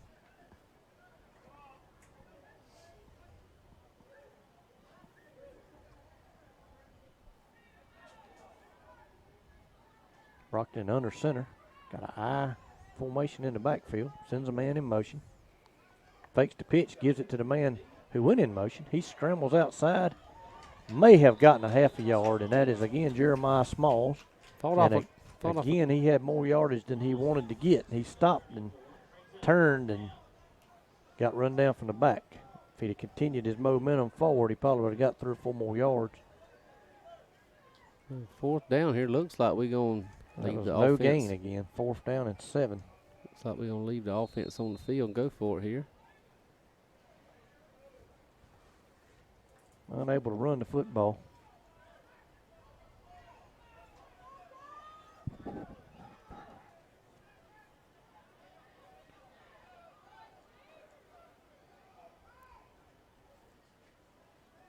Brockton looking, throws it, and it's tipped and knocked out of bounds, and they'll turn the ball over on downs. And Keith, I thought Rashad could have ran for a first down there. I thought he could too. He sat back there and waited and threw the ball, and that could have been a pick 6. Yeah, that left side was wide open. I don't know why he just didn't scramble for it there, but nonetheless, he's going to turn it over. Had that guy caught that ball, he'd had nothing but green grass in front of him. It went through his hands, went out of bounds over there on the Rebel sideline. Jackson County will take over the ball here. 2:53 left in the first quarter. They already lead it 7-0. Had a touchdown call back on a very lengthy discussion of a penalty.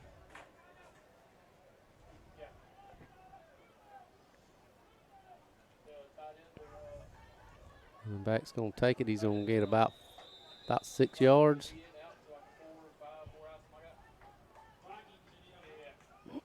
And they're still saying Brockton's in on the Brockton was in on that one. Yeah, I see him now.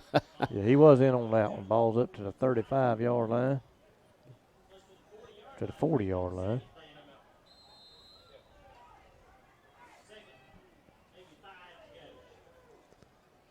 You hand it off and run it up the middle, and looks He like hit they're him, but going he's to going to fall forward for a first down.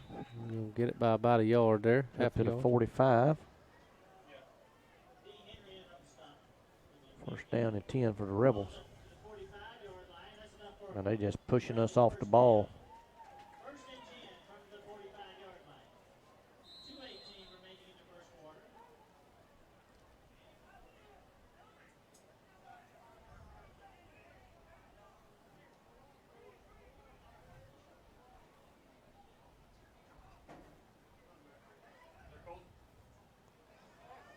Another 6-yard gain for the Rebels. Ball up over the midfield stripe to the 49-yard line.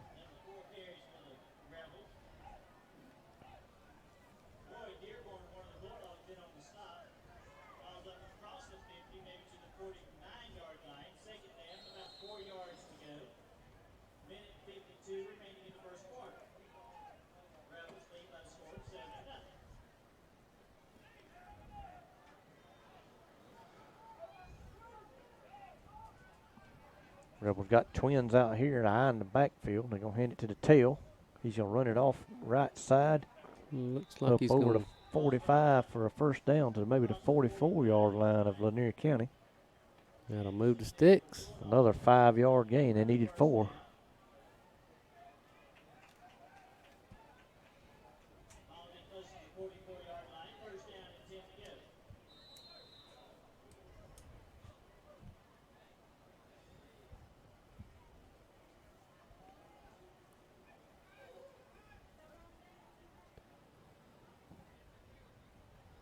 Give it to the tail again, and he just slips through a hole up there and get about 5, 6 more. Get about 7 there, close to 7, maybe 8. About 8 yards there. Keep that offensive line is massive, and that's how they get them yards. They opened up a hole that you could have drove a boat through. That's right. Got 8, close to 9 yards on that run, down to the 36-yard line, just outside the 35 of Lanier County. Just under a minute to go here in the first quarter. Still lined up in an eye. Quarterback's going to keep it. He dances around. He's got a first down, getting more down to about the 25-yard line. First down, Atkinson County.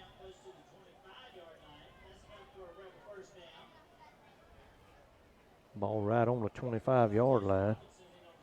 Be 11 yards on that pickup.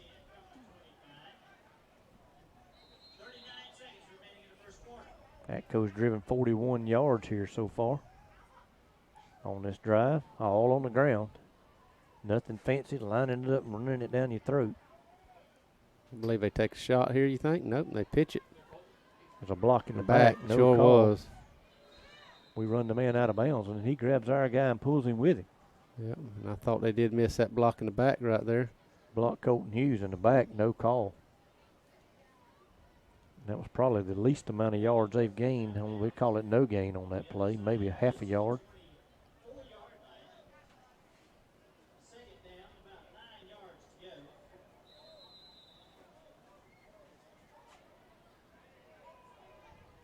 Still in an eye.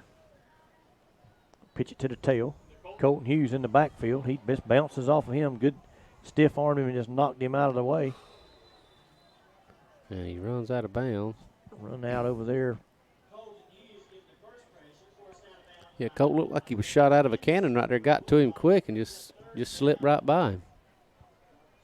Got stiff armed and just pushed him out of the way. Might have gained a yard. We'll call it 3rd down and 9 on the 24-yard line.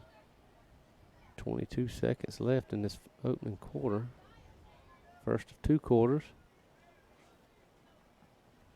Bulldogs need a big play here.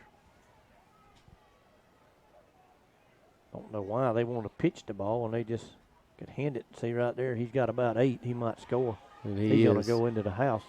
He just drags the Bulldog into the end zone. 24-yard touchdown. 13-0 Atkinson County.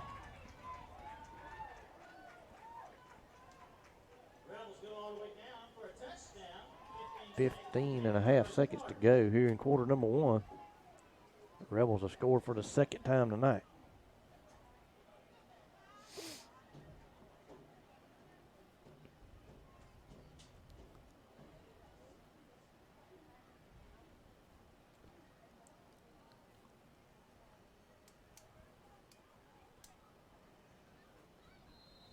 Big number 60 back there in the backfield to kick the extra point.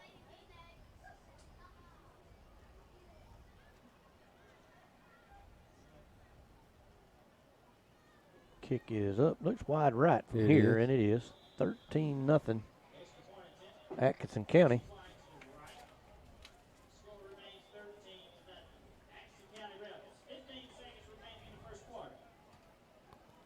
See Gracie Brunel over here tonight, cheering on the Bulldogs. She good season this past year, senior year. She going to Coastal Georgia College? Coastal Georgia, signed a week or so back. Going to go down there and play some basketball.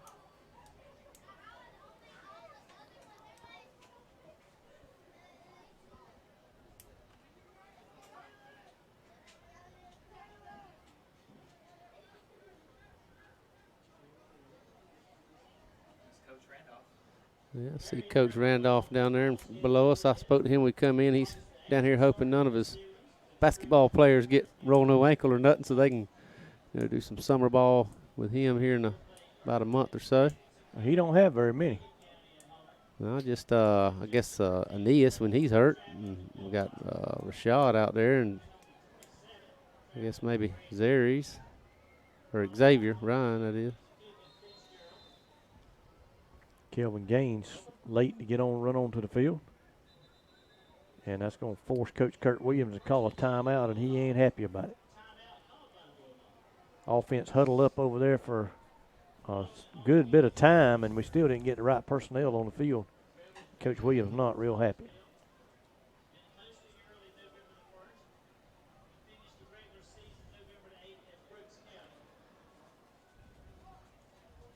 Keith, I hadn't looked at the schedule lately. Who we open up the season with in football this August? We open up the regular season with Union County, Florida. Okay. And we gonna have any scrimmages? We're going to scrimmage Cook County. Cook County comes to Lakeland this year. We went over there last year. Right. Now, I don't even know where Union County, Florida is. JV schedule start August the 22nd, hosting Lanier, followed by Atkinson County. And back-to-back home and away with Cook County. Let's see, that's Lake Butler, Florida.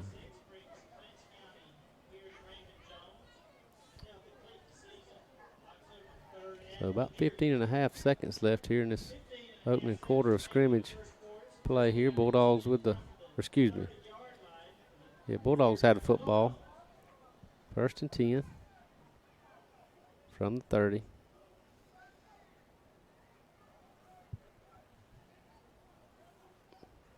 Pass out here to Jeremiah Smalls. He's going to pick up about 5 yards.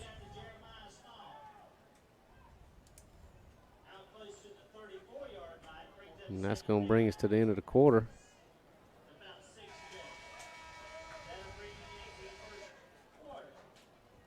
So we're going to take a break. Jeremy's going to recognize our sponsors. We'll be back in just a few moments.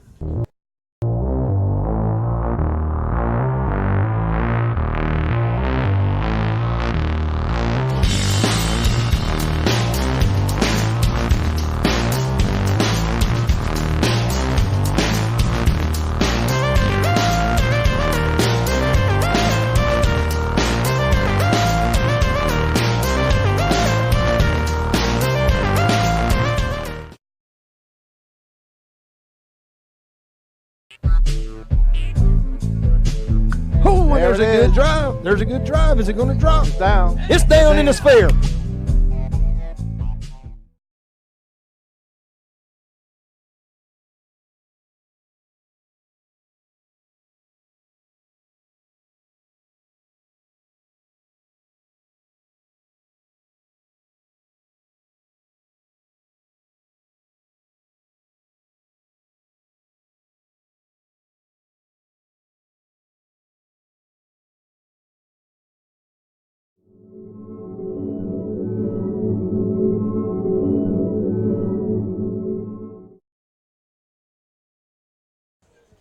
All right, we're back here. Raymond Jones Stadium about to start our last quarter of play. We trailed Atkinson County Rebels 13 to nothing. Bulldogs looking at a 2nd down and 5 from their own 35-yard line. Brockton in the shotgun with Jalen Calhoun to his left. Twin receivers on the right. Gonna give it to Calhoun, and he's gonna lose about 10. Goodness, they hit him immediately. Nowhere to go. It's gonna be third about 12.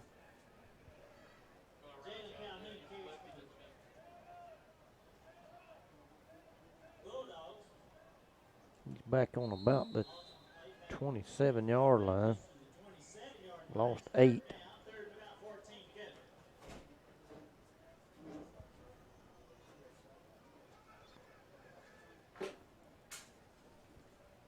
It's going to be about 3rd and 13 or 14.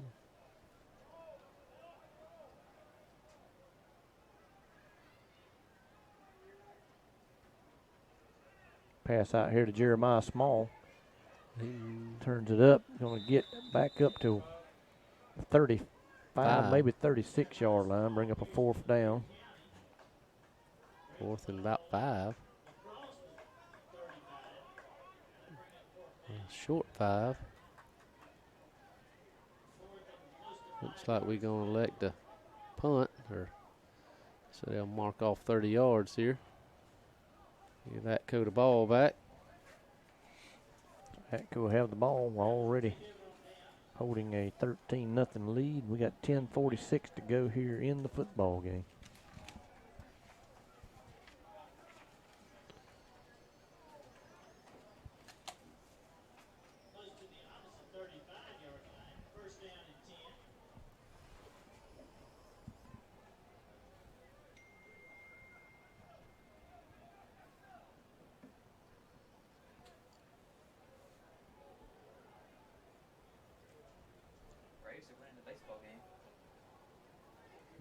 Braves 2-0 over the Brewers so far. What inning they in, Jeremy?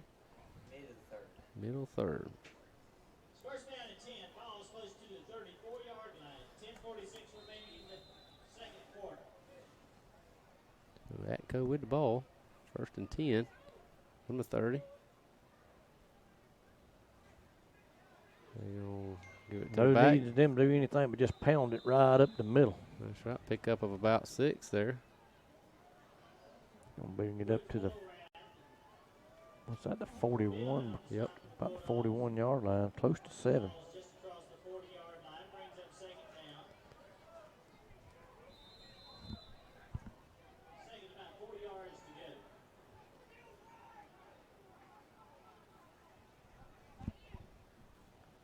And they hand it off again, and he's going to get Big about- first down Yep. up over midfield, about the 48, 47-yard line.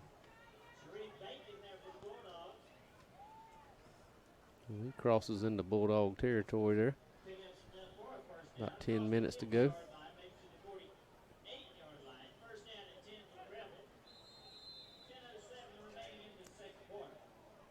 11-yard gain on that pickup. Got Rebels running them off in chunks now, 7 and 11. to stop that run. Quarterback gonna keep it, roll out, gonna throw it deep. Got a got- man down there. He gonna make the catch Wow. down inside the 10-yard line, close to the 6. Be a first down and goal for the Rebels. 42-yard pass play. Bacon saves the touchdown for the Bulldogs. Ball is now close to the 6-yard line. First down and goal to go for the Rebels.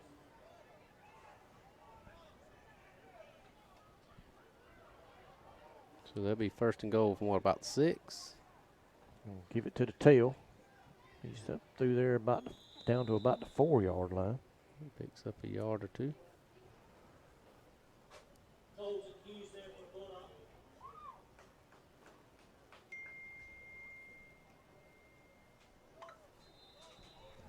Short pickup on the play. Second down. Second go. 9:28 remaining in the second quarter.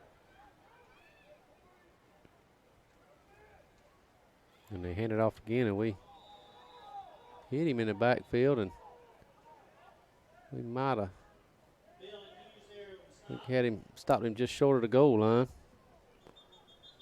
Ball gonna be about on the 2. Bulldogs think they got the ball. I saw that. And then the Atco guys were signaling that he was down, so the ball must have came out. The officials going to talk about it, and this could be about 20, 30 minutes before we get a result here. It looks like they're going to mark him down. Ball's close to the 2-yard line. Third down and goal to go for the Atkinson County Rebels.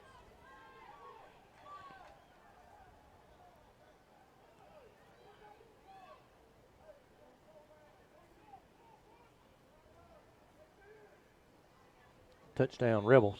Quarterback keeper for the Rebels. Touchdown. Yep, touchdown on the quarterback keeper. That'll put them up 20 with the extra point here. 9:02 remaining in the football game.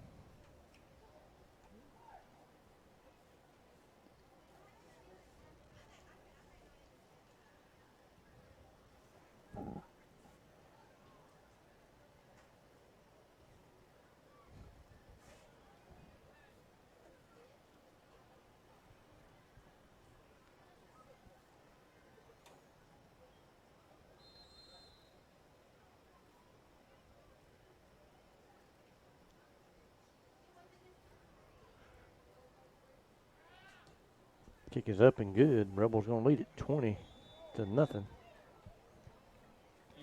is up and good for the Rebels. 9:02 remaining in the second quarter. Well, we're going to take a break. We'll be right back here in just a moment for more Bulldog action. Farmers and Merchants Bank has been helping people with their financial needs for over 100 years. And FMB is right here in Lakeland, Georgia to serve you. Whether you need personal banking with checking and savings accounts, money market and IRAs, or business banking with checking, cash management, and loans, FMB is also your lending solution for both personal and business. Whatever your banking needs, Farmers and Merchants Bank remains committed to be the best of the best. North Carter Street in Lakeland. Go Dogs! Member FDIC, Equal Housing Lender. We welcome you back. Bulldogs had a ball here at the 35-yard line as the Rebels just scored there on the quarterback keeper. They lead it 20-0. 9 minutes left. A shot in the shotgun. He's going to keep it and lose a yard.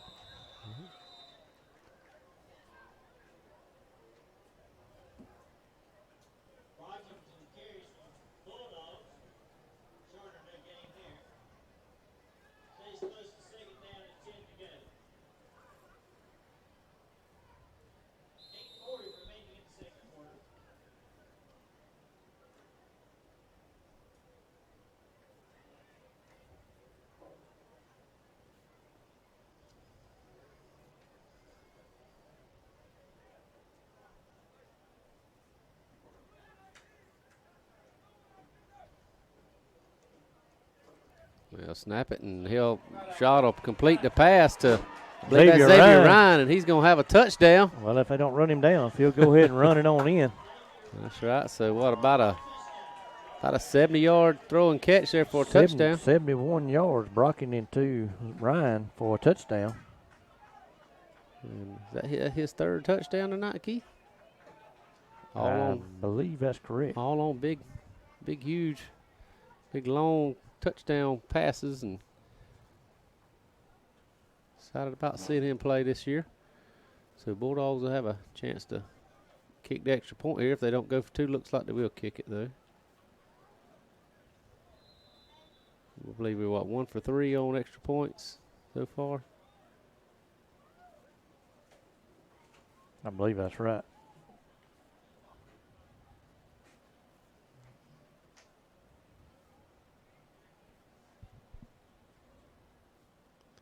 And the kick is up and good. So 20-7, Atco Rebels over your Bulldogs. With about 8 minutes here. And we scored quick that time on that possession. Under a minute. Went 70 yards on about 3 plays, Keith? 2 plays. 2 plays. All right, we're gonna take a break and mention our sponsor. Be right back. El Carousel is located at 29 West Main Street in Lakeland, Georgia. They have a big dining area for you and your family to come dine in for lunch or supper. Restaurant hours are Monday through Saturday, 11 a.m. to 2 p.m. for lunch, and 5 p.m. to 10 p.m. for supper. Orders are available for pickup by calling in your order at 229-482-1122. Go check out El Carousel on Main Street in Lakeland the next time you're in town.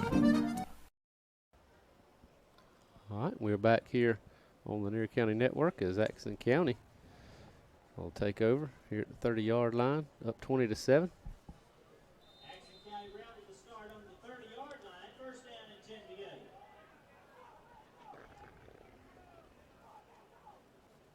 New quarterback in now for the Rebels. Or no, the quarterback just late getting on the field. That's right. Well, let's see. There's number 3's under center. Yeah, number 3's under center. The quarterback's going to line up at the up back. They hand it to the tail, and he's going to get 2 or 3 yards in there.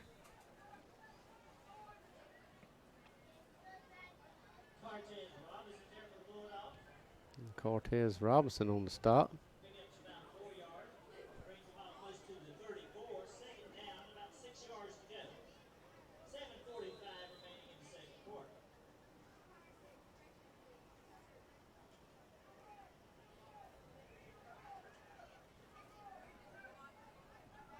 Will be second and about 6 for the Rebels, and quarterback's going to keep it.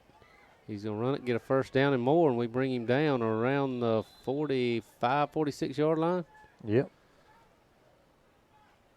Another first down for the Rebels. That'll move the sticks.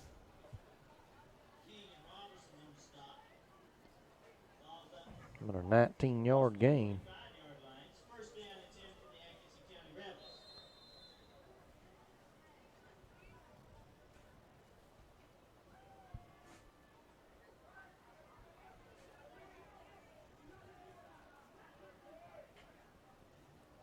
They snap it, hand it to the running back. He's going to get about, 3 yards maybe. Yep. About a yard short of the 50-yard line. Close to 4. Down. Second down and a long 6. Robinson on the stop. Ball's close to the 49-yard line. It'll be second down and 7 yards to go.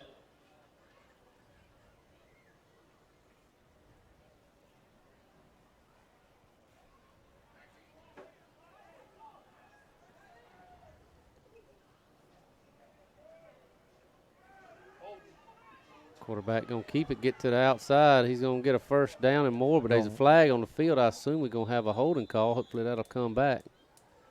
Number 34 says he was held. Yep.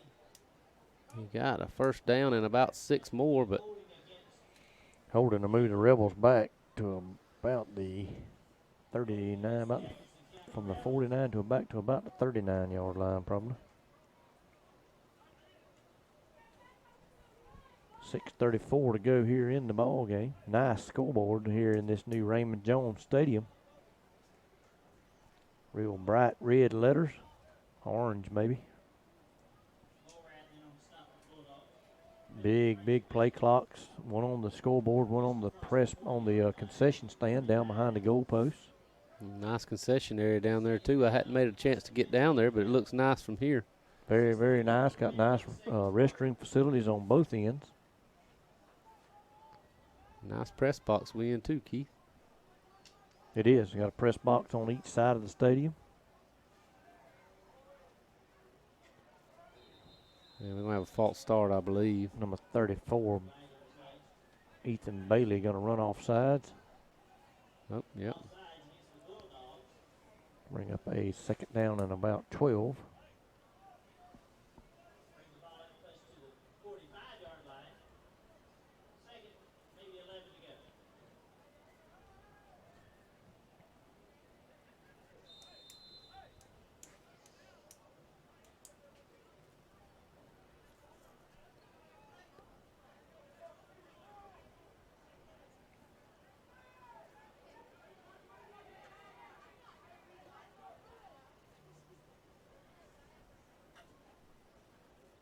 Snap it, quarterback drops back, throws it deep, man.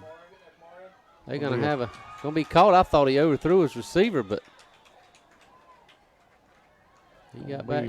Way down there inside Bulldog territory, down there to about the 20-yard line. We had 2 men down there and couldn't come up with a play, and it's going to be a long completion there. Put the Rebels just outside the red zone. 36-yard pass play.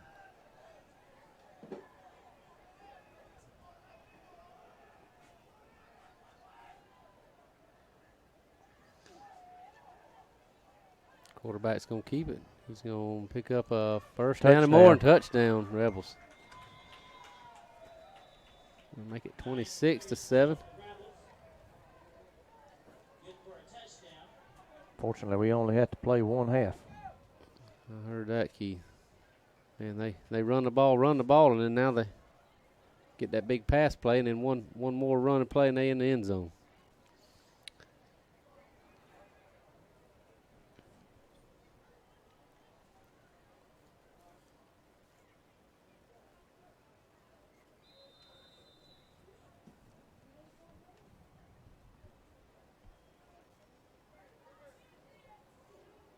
And the extra point is up, and it looks like it's good. It is. So Rebels 27, you Bulldogs 7.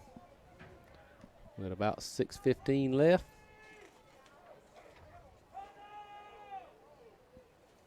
Bulldogs get the ball on the 30-yard line. And we're going to take a break and mention our sponsors. Be right back here on the network. So as the final buzzer sounds. We shoot a 3. And it bangs in! It goes in! Oh, we get a steal. EJ gonna drive, put a shot up and in. And it does. Bulldogs lead 100-48. Gonna try a long 3. It's good. Good. 3-point shot's good. 12-10, and Clinch County wants to talk it over.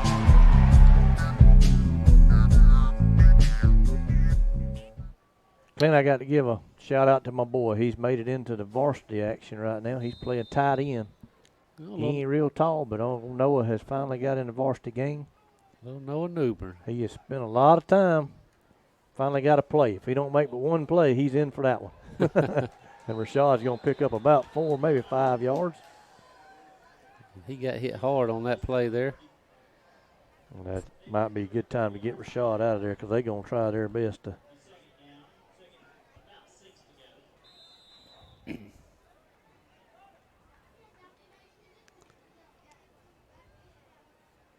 Man, I can't even see Noah out there, Keith.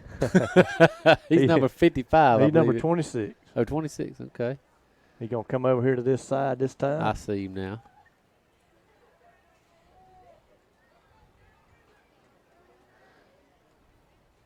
He's fixing to go out for a pass right here, I believe. Shot in the shotgun. He got his block right there. He blocked his man, and Andreas Anderson's going to off to the races. Take it. And he shoved out of bounds. Big play there. We're going to be out about the 38-yard line. So Andreas Anderson picks up a big chunk of yardage out there. Man, I thought he was going to break that and take it to the house, Keith.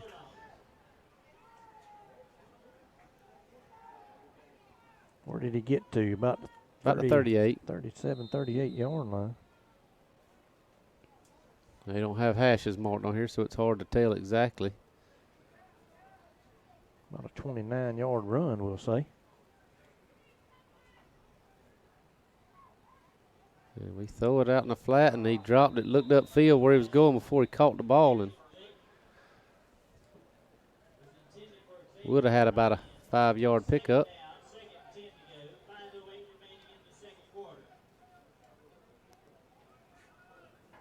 Did they? Is Noah still out there? I can't find him. He came out. He came out. He made a good block on that run by Anderson, and they took him back out. I saw the block. I was watching him.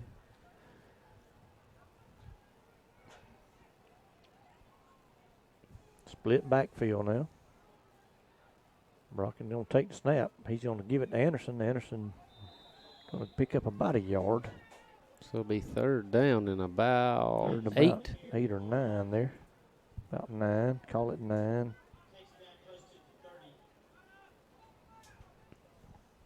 Close to the 36-yard line. Brings it third down and 8 yards to go.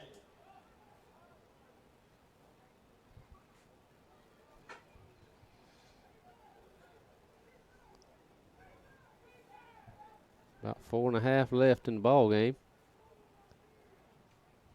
We send a man in motion. That's Josh Sermons. And we got a man. We're going to throw it deep and going to be intercepted. No, he dropped. Come out. Nearly had an interception there. Going to bring up a 4th down and 9. Probably going to go for it.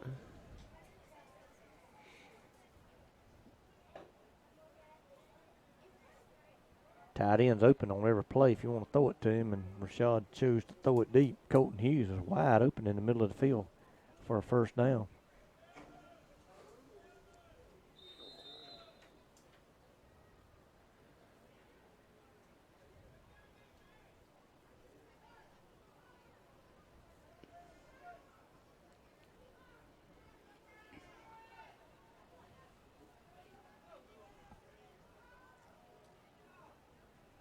Shaw drops back. Throws it downfield. We got a man wide open, Josh Sermons, and he's going to make the catch down there. Going to be a first down for the Bulldogs. Wow, Keith, and I'm surprised he held on to that ball because he was lit up immediately when he caught that pass. He didn't even see the defender, didn't even have a chance to brace himself for that hit. And Josh Sermons with a big catch there. Put us down, just outside the 5.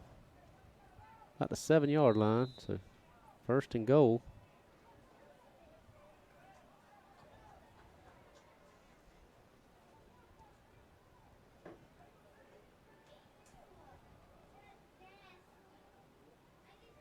Shot rolls right. Looks like he can, well, no. Wide open. Wide open. Josh Sermon. Sermon for the touchdown.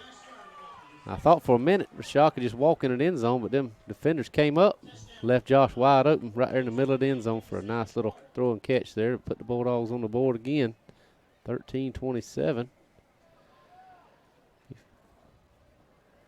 See if we're going to kick the extra point or go for two. 4:02. So we're going to kick the extra point and keep there again. That was a quick march down the field there for another score. The thing is, though, Clinton, here with these scrimmage games, you can't onside kick because they spot the ball. That's right. On the 30, so. That's right. And that's just to protect players on kickoff returns and such, because that's when a lot of injuries happen. Got an extra point here, and it looks good.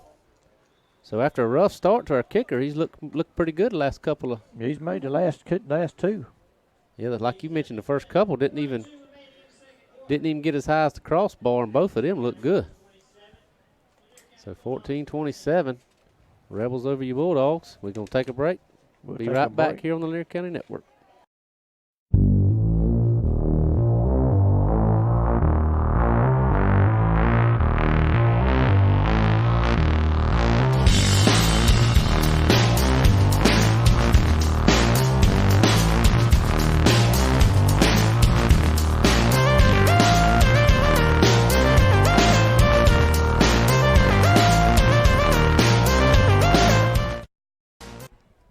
Welcome you back. Here to Berrien County. Atkinson County has the ball on 30, and they snap it. Quarterback takes it. He runs it outside, and he's going to get about 8 yards, 7 or 8 yards. 7 or 8. They've run as they wanted to. That's Clint, right. it's just. Well, and Berrien did too. 7-yard gain there. We had a hard time stopping their run as well. We just ate up the clock just with time of possession with them. This game's been the opposite. When we've got the ball, we've scored quick. Or turned it over. Does Berrien County have a second and about 4? Excuse me, I keep calling them Berrien because we're in Berrien County. Well, throw it deep. And incomplete. Nearly a one-handed catch there. And we got a flag on the field. Maybe a late hit on the quarterback, I'm not sure. I was looking at the pass play down here. Wasn't looking back there.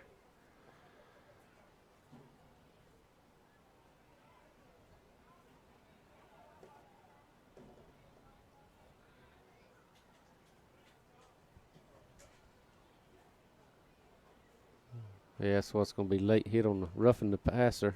It's going to be 15 yards and an automatic first down. First down for the Rebels.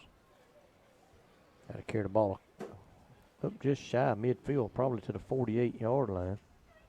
No, I'm sorry. It's going to take it across midfield to the 48-yard line of Lanier County.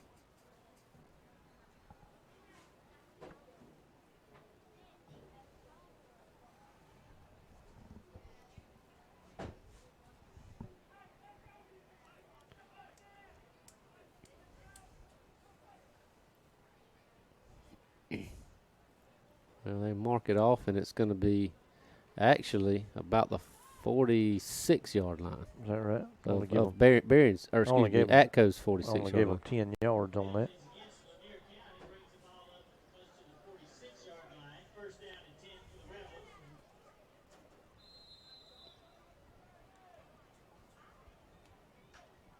Split backfield, quarterback going to keep it. Another flag on the field. In the middle of the secondary, in the middle of right about where the linebackers would be. So we bring him down. Looked like he might have got a first down or close to it, but we'll see what the flag is.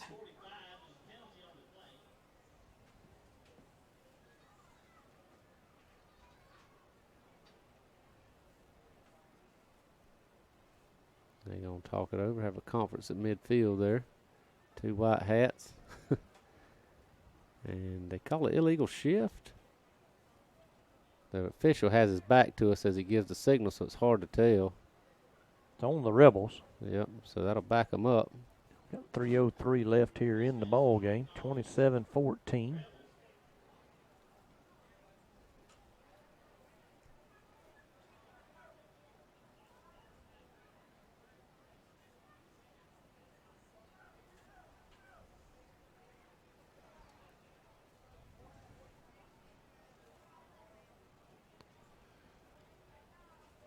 I believe it's going to be 1st and 15. Pre-snap penalty. It should be 1st down and 15.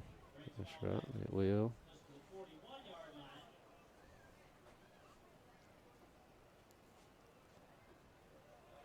First down, about 15 yards to go.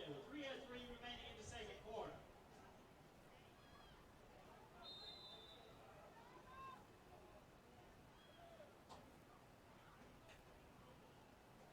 Quarterback nearly dropped it. Throws a little sidearm pass to the big tight end, and he's going to get about 10 yards. Just short of the 50-yard line.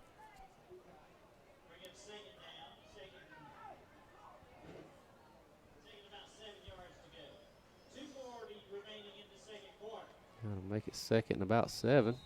2.5 minutes left in the ball game, and Atco and Berrien will face off after this, but I don't believe we're going to carry that here on the network. Jeremy says we're not. Nope, I don't care nothing about seeing a bunch of Rebels.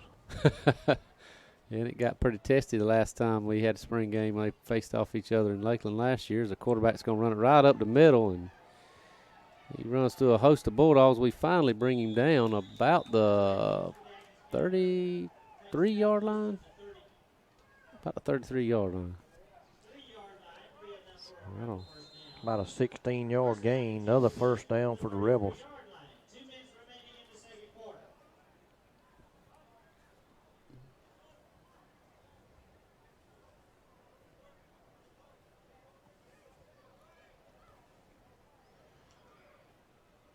Keith, remind everybody out there you can, catch, prior Bulldog action 24/7 on the Lanier County Network. Jeremy streaming all the time the past basketball, baseball games. That's right. You can go on there and listen to the Elite Eight from softball. And we run the quarterback out of bounds. Going to be a loss of about 5 on that play. Back here about the 39-yard line. Yeah, we've got football games from last year streaming as well, or what all we got? Basketball and basketball and baseball. You can Google, you can look up on the YouTube the any game you want to and watch whichever one you want to, but it's streaming all the time. But you can click on any game you'd like to see and watch that particular game. I'm going to add the football games. I haven't got to it. Right. And Jeremy says he's going to add the football games. Just hadn't been able to do that thus far, but be looking out for that. Maybe we can give a Facebook post when we do. And Barron's going to snap it. Quarterback's going to keep it, and he's going to get some yards. Again, he's going to run it out for about, 6 or 7 there. Gonna get back what they lost on the last play. That's right. Maybe not quite 6 or 7, but got back to 3rd down and 10. close to 6. Yeah, you got close to 6 on. They lost 6 the last time. And Okay.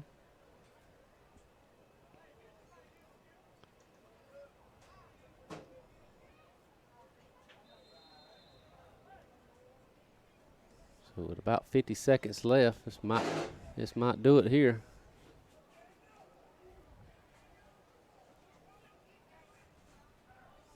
they're going to let the clock run down as far as it'll go. Quarterback looking at the clock behind him. There's a clock on the wall in front of you, dude. I don't understand it, though, Keith. It's a spring scrimmage. I'd be trying to get in as many plays as I could. I mean, it ain't necessarily all about winning the ball game. I wouldn't. He's still looking behind him. He don't see that clock on the wall up there. Somebody hit him in the backfield. It didn't come close, but he's going to fall down. And the clock's Another going. loss. That'll probably be the last play of the ball game. 13 seconds left. That's going to wrap it up here from Raymond Jones Memorial Stadium. The Atkinson County Rebels are going to defeat our Bulldogs 27-14. The Bulldogs lost the first game of the night on a last-second play to the Berrien County Rebels, 20-14. So, not a terrible showing tonight in the spring scrimmage for the Bulldogs. Yeah, Keith. I liked a lot of what I saw. We had some big pass plays, and we hung with Berrien, and they've been a pretty good 2A team the last several years, and hung with them. I know they beat us pretty easily last year in the spring scrimmage, but we was able to beat Atco by about a touchdown or so last year. But they put it on us tonight. But I look forward to the season coming up this August where we start off and playing Cook County at home scrimmage game. Play Cook County in a scrimmage game at home, and then that's in the middle of the 1st of August. Okay. Jeremy's got the schedule up. I want to say that's around the 13th, 16th. Gonna be hot. Following week, we'll go down to Union, Florida, and hopefully we'll get a Gulf breeze down there. And, we'll have 2 open weeks, 2 bye weeks. And hopefully our Bulldogs, I said earlier, I feel like this team can get late in the season. We're still having an opportunity to make the Class A playoffs. And after tonight, Farmers and Merchants Bank has been helping people with their financial needs for over 100 years. And FMB is right here in Lakeland, Georgia to serve you. Whether you need personal banking with checking and savings accounts, money market and IRAs, or business banking with checking, cash management, and loans, FMB is also your lending solution for both personal and business. Whatever your banking needs, Farmers and Merchants Bank remains committed to be the best of the best. North Carter Street in Lakeland. Go Dogs! Member FDIC, Equal Housing Lender. El Carousel is located at 29 West Main Street in Lakeland, Georgia. They have a big dining area for you and your family to come dine in for lunch or supper. Restaurant hours are Monday through Saturday, 11 a.m. to 2 p.m. for lunch, and 5 p.m. to 10 p.m. for supper. Orders are available for pickup by calling in your order at 229-482-1122. Go check out El Carousel on Main Street in Lakeland the next time you're in town.